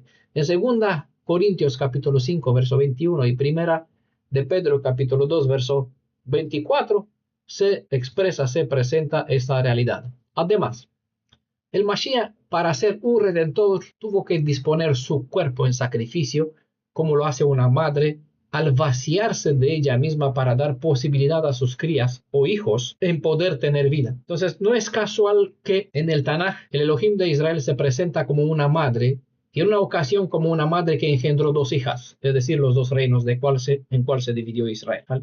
Eso está en Ezequiel capítulo 23. Verso 6 y el verso 7 lo vamos a leer juntos. Levítico capítulo 12 dice: cuando los días de su purificación fueran cumplidas, por hijo o por hija, traerá un cordero de 1 año para holocausto y un palomino o una tortola para expiación, ¿se entiende? Para el pecado. Donde a la puerta del tabernáculo de reunión. ¿Lo dejará aquí? No, aquí está el sacerdote, ¿vale? Al sacerdote. Y él los ofrecerá delante de Adonai. Ah, no, porque yo quiero presentarme. Pues no. Él los presentará delante de Adonai y hará expiación por ella y será limpia del flujo de su sangre. Esta es la ley para el que diere a luz hijo o hija. ¿La? A ver si lo leemos en hebreo para observar 4 palabras. Uvimlot yemei tahora leven o levat tavi kevesh ben shnato leolach, ¿vale? Esa es la primera ofrenda. Uven yanach otor lehatat, y esa es la segunda ofrenda. El petach ogel moed el hakohen. Y krivo lifnei Adonai vejiper. Eso es una otra palabra, es el verbo kafar, ¿vale? Lo vimos en el estudio sobre la consonante bet, el de que cubre el arca, y también en el Yom HaKippurim, ¿vale? Ya no lo voy a explicar más. Aleja vetara, ¿vale? Mi mekor dameya, zot torat hayoledet, es decir, la que pare, la zahar o la nekeva, la mujer, la hija. la línea. Zahar, hemos dicho, es el niño. La Nekevah es la niña. Sobre el tipo de sacrificios ordenados aquí no vamos a hablar. ¿Por qué? Porque ya la expliqué en el estudio sobre la Zarat, donde hemos visto este tipo de ofrendas, sean ellas de corderos o de tortolas, de los pichones de estas. También hemos retocado en repetidas veces la importancia que se le da al sacerdote, quien era el encargado de ocuparse y ayudar a la persona en las tareas de esos ritos, ¿vale? Entonces, en el estudio del 14, el capítulo 15, hemos dado demasiado énfasis porque es repetitivo estos puntos. Entonces, no lo vamos a repetir una vez más aquí, ¿vale? Así que el que no recuerda, que vaya a escuchar la explicación en el capítulo 14 y el 15. Para recordar, en la Torah hay 5 tipos de ofrendas, ¿vale? Es la ofrenda Olah, que hemos dicho que sale aquí en el texto, que significa holocausto, ascensión. Lo pueden leer en el Levítico capítulo 1. La segunda ofrenda que está en la Torah es Minjá, que trata sobre cereales, una ofrenda de comidas y cereales. Está en el Levítico capítulo 2. Shelamim es el tercer tipo de ofrendas, es la ofrenda de paz, ofrenda de Shalom. Está en el Levítico capítulo 3, también hemos hablado sobre ella. Hatat es la ofrenda por el pecado, la que sale aquí en las Escrituras, para cual hay que hacer expiación. Está en Levítico capítulo 4, verso 1 al 5, verso 3. Y la quinta forma, o la quinta ofrenda que está en las Escrituras es Hasham, ofrenda por la culpa. Está en Levítico capítulo 5, capítulo 6. Las primeras 3, Olah, Minjá, Shelamim, las primeras 3 ofrendas son de buena voluntad, como un símbolo de nuestra entrega del corazón. Adonai no nos pide que hagamos algo para él, por eso queda por libre albedrío. Pero si nuestro corazón así lo desea, traer un presente, una ofrenda, entonces, en este caso, esto ya no podemos hacerlo como nos da la gana, ¿vale? Entonces, tenemos que hacerlo teniendo en cuenta ciertos requisitos para que nuestra dedicación sea como a él le agrada. ¿Queremos hacer algo? Muy bien, buena intención, ¿vale? Hay que hacerlo como debe. El tema de individualismo, del deseo, identidad y dependencia, como yo quiero, no existe de ninguna forma en la Torah. Existe en el concepto cristiano, y los que vienen con él es porque, aunque se bautizara en nombre de Yeshua, por dentro no hay una identidad, no hay un vacío del yo anterior, sigue siendo el mismo, solo que se bautizó en el nombre de JC, en el nombre de Yeshua o Yahshua o lo que sea, Yahuwah, Yahweh. Hay un montón de otros nombres, no importa, ¿vale? A fin de cuentas el nombre. El diablo también puede pasar por las aguas, puede hacer lo que sea para vestirse como si fuera un roé hebreo, un maestro, un pastor de verdad, ¿vale? Hay que tener cuidado. Adonai no nos pide hacer nada por él, pero si queremos hacer algo por él, él lo rechaza. Lo único que tenemos que tener en cuenta, seguir las instrucciones, las normativas, para que aquello que nosotros queremos hacer sea conforme a él le agrada o que sea recibido. Porque si no, ¿para qué lo hagamos si total no serán recibidos? Es como hacer una oración y no sube más de mi techo, ¿vale? Mi oración tiene que traspasar, trascender el techo, llegar a donde sea que esté la presencia de Elohim, más allá de los cielos, ¿vale? Así, a un clic y aún más, antes de que yo pronuncie la palabra, que me venga, como en el caso de Daniel, la respuesta, porque Adonai ya sabe lo que voy a hacer, ¿vale? Entonces, si no puedo orar de esta forma, puedo hacer un montón de rituales y requisitos porque no sirve de nada. No soy mejor que un budista o que un católico que maneja el rosario, ¿cómo se llama? ¿Vale? Las últimas dos, que es Hatat y Hasham, estas dos últimas, esos tipos de ofrenda, que son de carácter obligatorio, porque tienen una relación con el pecado, con la culpa, ¿vale? Sin esta, no hay posibilidad de perdón, de pasar, tener vida, de rectificarla. Hay 2 tipos de ofrenda que se debe presentar en el caso del nacimiento de un hijo o una hija. Una para el holocausto, que en el texto se llama leolah, y una para expiación, que se llama lehatat en este caso, ¿vale? Olah y hatat. Olah, vamos a hablar en parte un poquito sobre ellas. Sería bueno, dedicar el tiempo a cada una de las 5, porque contiene detalles que no vamos a hablar. Olah es conocido como la ofrenda quemada. Esta ofrenda era consumida enteramente por el fuego en el altar. Este tipo de ofrenda era un acto voluntario que representa adoración y devoción. Y también era para cuando se intencionaba buscar el favor del Creador, como se da en el caso del nacimiento de los hijos. Buscar el favor de Elohim, o para mostrarle una expresión de gratitud. Por eso son voluntarias, pero tienen que cumplir los requisitos. El consumo completo de esta ofrenda por el fuego simboliza el compromiso total. Era una señal de una completa dedicación y entrega al Creador. Además, se revelaba un deseo de purificación y reconciliación para con Adonai, ¿vale? Si no es por un agradecimiento, es por buscar esta conexión que se pierde por medio de la pérdida de sangre, que tiene que ver con la muerte. Por lo tanto, hay una desconexión, ¿vale? Entonces, no es el sentido de buscar mostrar un agradecimiento en este caso, sino de buscar la reconciliación o buscar el favor del Creador, que sucede por medio de la pérdida de sangre, cuyo sentido es el de desconexión de la fuente de vida. Por lo tanto, hay que buscar reanudar esta conexión. Por eso es imprescindible esta ofrenda. No hay posibilidad de reanudar los lazos sin ella. En la vida experimentamos mucha emoción y sentimiento, como en este caso del nacimiento. Cuando algo va bien, gozamos de éxito, y cuando no, sentimos el fracaso. Entonces, la ofrenda olá era una expresión de aprecio profundo, donde el que presentaba esta ofrenda reconocía que no son sus manos las que forjaron, el éxito, sino las del Creador. Aquel que ha entrado bajo el vínculo del pacto es alguien que trabaja con su mano en la mano de Adonai, ¿vale? En este caso, el éxito o el fracaso exige una dedicación al Elohim viviente. Esta renuncia completa, como antes expliqué por medio de la palabra bitul, se expresa por medio de la ofrenda voluntaria, que es una ofrenda completamente quemada. Este acto, este tipo de entrega es la que se vierte por medio de las palabras "estoy en tus manos", que muchas veces lo escuchamos dichas así a la ligera por no saber qué implica. La gente que no sabe lo que implica, pues estoy en tus manos o me entrego en tus manos. Hay que presentar la olá de una forma y con un propósito. Si no entiendes el propósito, lo haces o dices las palabras vacías, sin poder. Eso es lo que decía Shaul. Habrá una forma de fe en el tiempo de la apostasía. Hay una forma de fe sin poder. Es decir, no entienden, usan las palabras sin saber el potencial. Dice amén, shalom, dice el nombre de Yeshua, se bautiza en su nombre, sin recibir ningún tipo de formación, como algunos. Y los ves. Dice, ¿cómo te bautizaste? ¿Qué te enseñó? Nada, llegaron algunos de no sé dónde, me cortaron aquí y ya está, me metieron en el agua, me vestió, me dio un certificado, dice, ya te llamas ahora con un nombre hebreo, porque le cambia el nombre, no sé por qué, cuando se bautiza o cómo se circuncida, no sé por qué, pero bueno, solo que se practica en el mesianismo.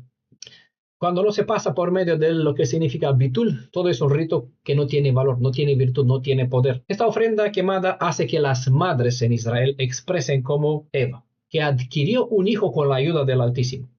Aunque los hijos pertenecen a los padres, la ordenanza de esta ofrenda olá recordaba a los hijos de Israel que los hijos siguen siendo un don concedido al hombre, y además les recordaba que los hijos, antes de ser de los padres, son del mismo Elohim viviente, de modo que los padres solo son los guardianes de los hijos del Altísimo. El concepto antiguo en el mundo gentil era que el padre tenía absoluto poder legal sobre su hijo, incluso en lo relativo a la vida y a la muerte. Y esta era la razón por cual se aprecian tantos sacrificios de niño en la historia del pasado, en el Tanaj también. El sacrificio de la ofrenda de la ascensión tuvo la intención de establecer para los hijos de Israel que los hijos pertenecen al Elohim, donde los padres son sus guardianes. Esta idea se encuentra detrás del ritual de la redención del primogénito, que vino en base al primogénito rescatado por medio del sacrificio del Pesaj. Aquí Elohim compró el derecho sobre los primogénitos, ¿vale?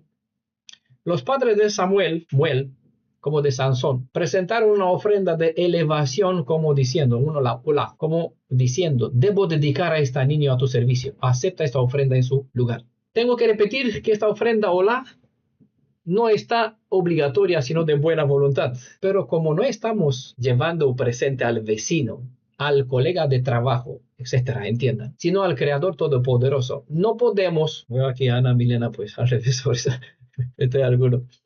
bueno, como no estamos llevando esta ofrenda olá a quien sea, a un colega, a una persona cualquiera, sino al Elohim Todopoderoso, no podemos presentarnos de la forma que nos parece, ¿vale? No debemos, mejor dicho, presumir de que lo que le queremos dar es bueno, y por eso en tantas y repetidas veces es involucrado ¿quién? El sacerdote. Lo que no gusta a muchos, que tenga uno delante, pero bueno, por eso el énfasis. Deben seguir aprendiendo, si es que aún no se entiende, que el deber del sacerdote no es el de obligar a nadie a presentar ofrendas, pero él está presente para evaluar si el tipo de ofrenda que uno desea dar al Creador como Olá, de buena voluntad, cumple con los requisitos preestablecidos por el mismo Elohim. ¿Entienden? El sacerdote era el que tenía que revisar si el animal ofrendado no tenía ningún tipo de defecto físico, incluso dentro de sus órganos internos. ¿Vale? Entiendan más por qué tenemos una norma en ese. Si no pasa por un administrador, no se le permite compartir aquí. Alguno no hace caso omiso a todo y viene, como vieron, ¿vale?, con otra cosa porque él cree que así es bueno compartir en la comunidad y no se hace responsable. ¿Qué sucede? Pues no alcanza el propósito. ¿Qué crea? Desorden. No lo puede presentar a Elohim. Por eso hay un filtro. Esta comunidad tiene unas normas que se ajustan a unos parámetros que están aquí en las escrituras. Si yo les pongo la razón, aquí están las leyes, no lo entenderán. Lo expliqué de una forma normal. En toda casa hay una regla. Te va a un trabajo, a una escuela, a un estudio, a una empresa, donde sea hay unas normas. Si quieres mantenerte o preservar tu puesto, tienes que respetar. Es de sentido común. Pero aún así somos tan deshumanizados y desvirtualizados de todo valor que cuesta, ¿vale?, equilibrarnos y encaminarnos. ¿Para qué está el sacerdote? Bueno, ¿para qué una comunidad tiene un dirigente, un líder, un instructor? Como en la Torah había un sacerdote, para ayudar. No para decir, a ver, párate aquí, yo soy el que tiene que darte el visto bueno. No, porque yo quiero llegar al templo, sí, pero para llegar al templo él puso un reglamento. ¿Quieres hacerlo? Muy bien, hazlo como debe ser. No por nada la Nueva Jerusalén tiene 12 puertas donde hay libre acceso. Cada uno puede pasar, porque así dicta la gracia. No, hay un malaj. ¿Qué es un malaj? ¿Un ángel? No, es un mensajero. Puede ser humano, puede ser espiritual. Por lo general son humanos, ¿vale?, que está custodiando la puerta. ¿Por qué? Porque aquí le tienes que mostrar un certificado. Por ejemplo, tengo pasaporte. Es como aduana, como la frontera entre dos países. ¿Cómo pruebas que eres un hebreo descendiente de la casa de Asher, de Gad, de Manasés, de Efraín? A ver tu identidad, a ver tu estructura interna, a ver si pasaste por el bitul, este tránsito, este cambio. Bueno, muy importante la función de este sacerdote. Entonces, el sacerdote era el que tenía que revisar el animal si presentaba un defecto, un problema, era apto para servir como sacrificio. Pero esta observancia no solo se limitaba a la parte externa, sino también tenía que mirar la parte interna, verificar los órganos internos del animal. Eso es difícil, más cuando lo aplicamos en la realidad diaria. No es casualidad, sino causalidad que la ordenanza específica que después de que se cortaba el sacrificio, lavaban los intestinos y la grosura que había en ellos, y una vez que los enjuagaban, aprovechaban para revisar incluso que no tuvieran sus órganos dañados, porque si resultaba que la ofrenda tenía un daño interno, cosa que no se ve por exterior, el olá, la ofrenda, no era tahor, no era puro. Este trabajo supone un gran problema en el propósito de su significado, porque cuando alguien desmenuza la intención de uno, la enseñanza que comparte, sus palabras o cierta labor que alguien afirma hacer para Elohim de Israel, y si se prueba que es un presente inapropiado con los valores de la ley, aparecen conflictos, quejas, justificaciones, acusaciones, etc. Ya saben. A nadie les gusta tener a alguien entre ellos y la presencia del Altísimo, pero Él ha establecido este orden por necesidad y por el bien nuestro, porque si uno se acerca indebidamente, hay problemas. No solo que no alcanza, no llega, no obtiene la bendición que espera, pero puede tener una repercusión que no le agrada, como sucedió en el caso de los hijos de él, sumo sacerdote Aarón, los dos que terminaron siendo quemados, porque llegaron pasando por alto la necesidad de tener un filtro, más que ellos tenían que ser capacitados en saber discernir, ¿vale? Por eso ocupaban esta función. Y cuando la cabeza falla, ¿qué se espera del pueblo? Por eso, una vez más, en el libro de Oseas dice todo el pueblo, desde arriba hasta abajo, lleno de enfermedad. Con razón estamos en esta condición y hay que tener compasión, ¿vale? No decirle váyate de la comunidad, ya saben. ¿Por qué? Porque uno es enfermo. No por nada se nos recuerda. Acuérdate que igual fuiste extranjero. No vuelva por el camino a Egipto, pero acuérdate que también fuiste un extranjero. Para compadecerte, tener compasión y equilibrio cuando trates con otro que es claramente impuro, aunque pretende, bueno, entonces yo tengo con una olaj, porque yo tengo el nombre de Yeshua sobre mí, me bauticé. Sí, tu olaj no vale, ¿vale? Hay que saber encaminarlo para que entienda que hay mal. Descartar, desmenuzar su asunto si quiere, obviamente. La ley dicta un proceder. Este proceder está en Levítico capítulo 1 para la ofrenda olaj, donde pueden observar que se lavaban los intestinos. No en todos los casos, en otro tipo de sacrificio, se quemaban los intestinos con la mierda que había dentro, ¿cómo se llama? Los heces, ¿vale? Encuentro las palabras. completo. En este caso se lavaba. Por eso, son procederes rituales, cada uno tiene su deber, nada está puesto por al azar. Hay que aprender a estudiar todo y comprender el valor de cada uno de los detalles. Espero que Adonai ayude con el tiempo a tener entendimiento y poder explicar todo eso. Me gustaría a mí mucho esto, ¿no?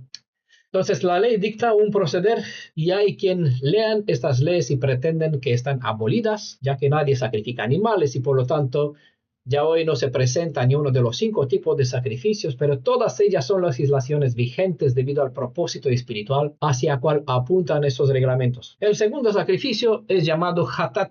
Recordamos que esta palabra hatat, hemos visto en el estudio de la consonante het, básicamente no significa como se suele traducir con pecado, sino su sentido es de fallo a los reglamentos de la Torá. Todo fallo o desvío de las directrices de la Torá hace a uno fallar en su conexión con el Creador, con el cielo, y en un estado desconectado del Elohim viviente o un estado desconectado es igual a tumá, cosa que a la larga lleva a tamé, es decir, impureza, suciedad, cosa que no estás en condición para acercarte. No estás en condición para acercarte a Elohim, quedas en la muerte. Por lo tanto, muerte eterna destruida. ¿Vale? Un fallo, cuando hemos dicho falla a la otra, ¿qué puede hacer? Pues ajustar un poquito la mira, la línea de tiro, ¿vale? Es lo que hay. Se hace teshuvá, se rectifican las cosas y se vuelve a apuntar. Lo que hace el justo. Si cae, falla, no hay ningún problema. Se levanta. En eso consiste la justicia. En levantarse, no en el fallar, obviamente. En el acto de levantarse. Ajustar la medida, volver a tirar al blanco. Es lo que hace la fe hebrea, a diferencia de la fe cristiana.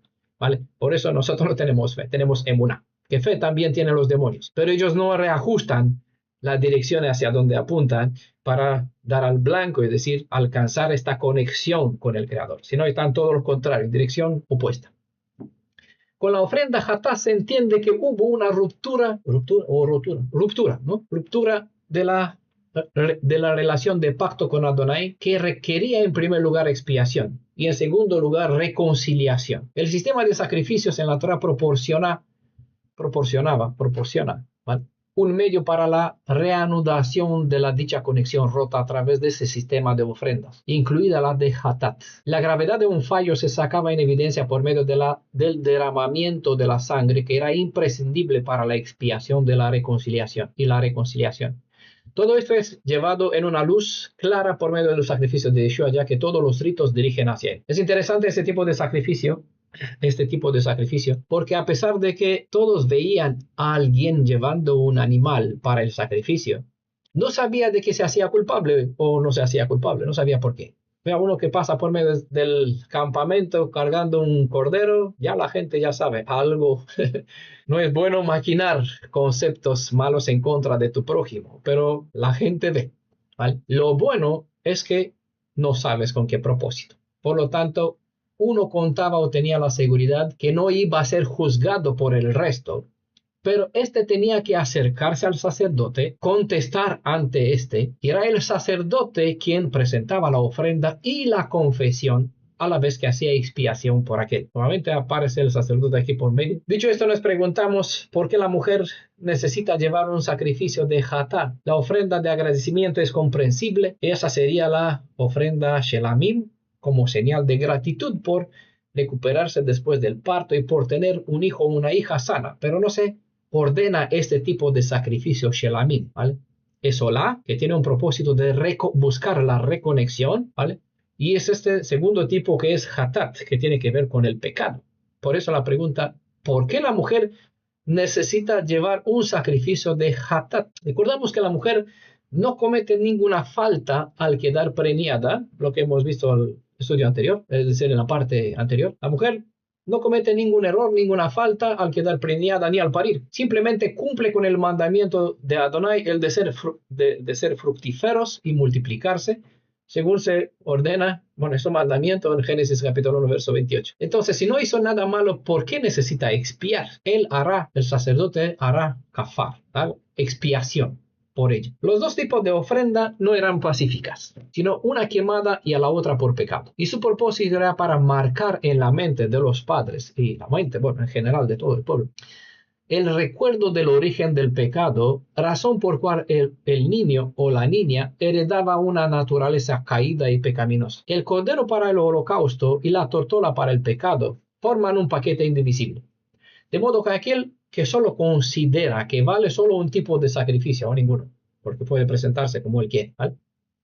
Pero aquel que solo piensa que puede venir con uno, no vale. A uno le parece apropiado una forma, una norma, todo el que no cumple o no se ajusta a estas ordenanzas, por lo tanto no podrá disfrutar de la redención, porque no se ha efectuado todo el proceso que requiere la justicia. Esas no son leyes solo por el ritual. Tiene un sentido que me ayuda a encaminarme en poder beneficiar de la redención y alcanzar estar en la presencia de Elohim. La redención me debe poner en la situación o en la condición de restaurarme, de poder hacer este tikkun, rectificar este fallo, este error en cual que ha cometido Adán. Si no rectifico lo que ha hecho Adán, no puedo recuperar su condición original. Quedo en impureza, quedo impuro, inmundo, tamé, tumá, como sea, apartado, separado de Elohim. Entonces, la redención no alcanza, aunque la tengo a mi disposición, si no alcanza su propósito de restaurarme, no cumplió su función, no me puede traer bendición. El cordero, entonces, el cordero y las tortolas, estos dos, olaj y hatat, esos dos sacrificios son imprescindibles en el proceso que requiere justicia. El yetzer hara, escucharon de estos términos, o la inclinación del corazón hacia el mal, es la herencia pecaminosa que es transmitida al niño cuando es engendrado. La carne, como decía, basar, el pecado. Por esa transmisión hay una culpa sobre la madre y por eso tiene que presentar un sacrificio por el pecado. Como la mujer no puede engendrar, como la mujer no puede engendrar un niño o una niña sin pecado, es decir, perfecto o perfecta, debe presentar una ofrenda por hatá, por haber traído al mundo un ser inclinado hacia el pecado. Todo contrario al plan original del Creador.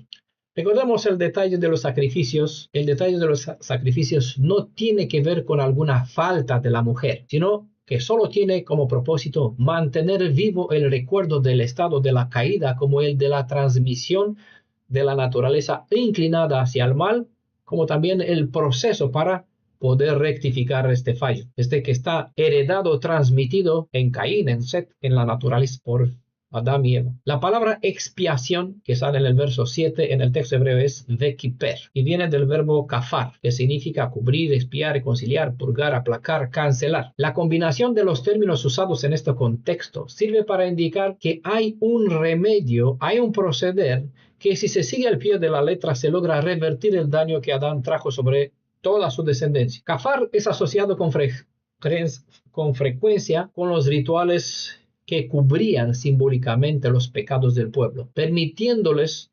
reconciliarse con Adonai. Es importante entender este concepto de kafar, porque es una clave principal que define la buena relación entre el pueblo hebreo y su Elohim. Recordemos que los sacrificios eran un método pedagógico, una guía que debe enseñar a Israel el medio para poder expiar sus pecados y mantener vigente una relación de pacto con Adonai. ¿Necesitas algunas hojas más, Lady? Veo que apuntas aquí todo mucho. Muy bien, es muy bueno. Eso les ayuda, aunque tendrán por escrito la guía de estudio, es un mejor ejercicio mental cuando uno se apuntan las ideas. Levítico capítulo 12, verso 8, es el último verso. Con esto terminamos este capítulo. Gran bendición. Y si no tiene lo suficiente para un cordero, tomará entonces 2 tortolas o 2 palominos, uno para holocausto, es decir, si es más pobre, los palominos son las crías, creo, de las palomas. Uno para holocausto y otro para expiación, lo mismo. Y el sacerdote hará expiación por ella y será limpia, ¿vale?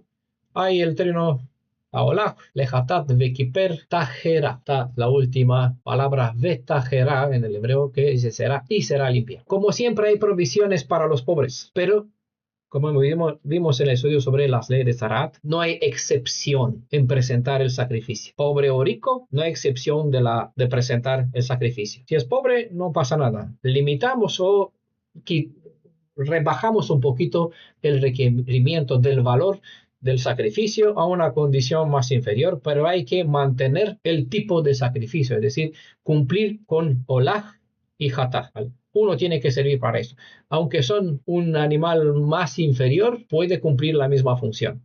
Las palomas, como vimos en el estudio sobre Zarat, era algo bastante común encontrarlas en Israel. Era algo accesible para toda persona, inclusive en la más baja pobreza.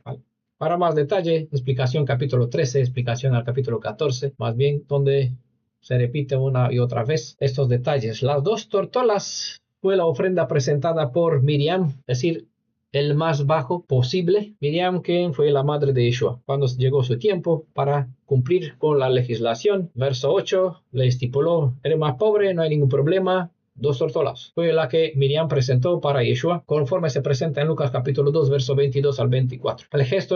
El gesto es una evidencia incontestable de la condición pobre y humilde de la familia en cual ha crecido el niño Yeshua. Es importante recordar que el sacrificio de Yeshua es el mismo para cada miembro del pueblo de Israel, cualquiera que sea su posición en la congregación. No importa si es el rey o el más pobre y mendigo, ¿vale? Son dos contrastes, hay un mismo sacrificio, ¿vale? Tiene que cumplirlo de la misma forma, aunque uno puede traer un chivo o un carnero y otro un palomín. Es importante recordar que la sangre de la tortola que ofrecía el pobre tiene igual poder como la sangre de un cordero que había ofrecido por un rico, y esto porque el valor de la obra expiatoria aplica a todos en igual medida. Y vamos a, por eso terminamos este estudio teniendo en cuenta que el medio para salir del estado de pureza causada por la separación entre el ser humano y el Creador, por la intervención del pecado, se puede revertir por presentar el tipo de ofrenda olá y también la de hatat. Sin estos dos sacrificios no hay posibilidad de efectuarse la expiación, es decir, la reconciliación. Solo cuando este proceso es completado, aquel que antes era tumá, es decir, en una imposibilidad de ser llenado con la presencia de Adonai, ahora estando en la condición de Tahara, es decir, apto para que el Ruach del Elohim viviente haga morada en su alma, como símbolo de una reanudación de la relación de parentela donde el hombre, ¿qué hace? Pues vuelve a ser considerado hijo del Creador, ¿vale? Todo eso está encriptado con estas palabras. Podemos hacer un resumen de todo lo que está aquí en el capítulo 12, pero bueno, lo hemos desglosado un poquito más y seguramente ha sido de bendición, trajo más luz, más libertad, digo yo, no libertinaje, sino libertad en cuanto, ya saben, la verdad te hace libre, en ese sentido, libertad, uno no, porque los separa de tantas cajitas de prejuicios, leyes, reglamentos, legislaciones, que muchos caen en estas trampas y se convierten en religiosos, cuando la Torá no es una religión, es una forma de vivir y una guía cuyo propósito es ayudar a una persona a hacer lo correcto para poder estar en condición de volver a llenarse con la presencia de Elohim, estar en su presencia. Bueno, os voy a dejar había, perdón, unas canciones, si el hermano Amparo está todavía por aquí, sí, para completar con la música que tenía preparada para el final, las alabanzas. Así que os dejo el micrófono. Después de las canciones, pues cerramos el audio para la comunidad, para los que nos escuchen por YouTube. Y si tienen preguntas, otras cosas, pues bueno, vamos a dedicar el tiempo después, ¿vale? Bien, hermano. Esta canción dice, ante nuestro Padre en el cielo no dejaremos de adorar. Ante Yeshua levantamos nuestras manos, no dejaremos de glorificar. Ante las dificultades que puedan por ahora, no vale la pena rendirse. Ante el miedo seguiremos resistiendo, lucharemos en adoración. Adoraremos el nombre sobre todo nombre, e incrementaremos la alabanza. Lucharemos en contra de la oscuridad, en presencia de los ruidos sin sentido, en presencia de un enemigo que busca venganza, en presencia de la presión y la furia, no retrocederemos. Ante la belleza doblaremos nuestras rodillas, cuando tu gloria sea revelada. En el lugar donde uno o dos se encuentran, en ese lugar se verá tu gloria. Adonai dio y Adonai quitó. Bendito sea su nombre de una manera u otra. Adonai dio y Adonai quitó. Adonai retuvo y él dará otra vez.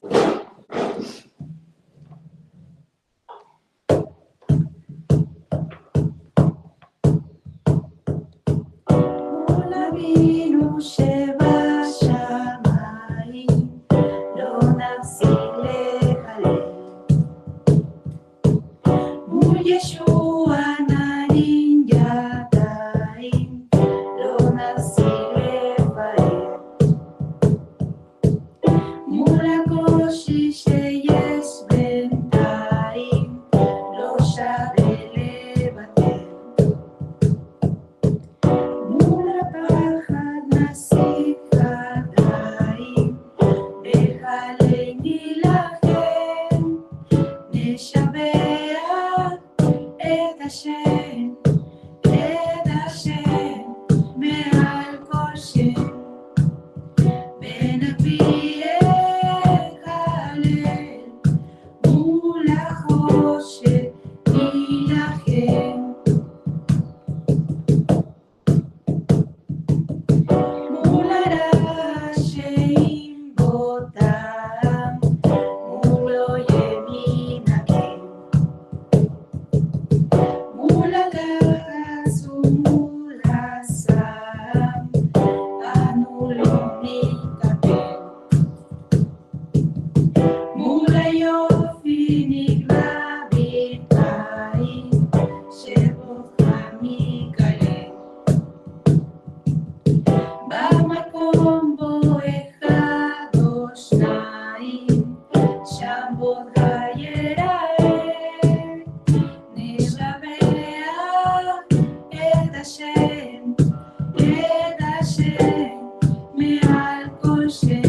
Ben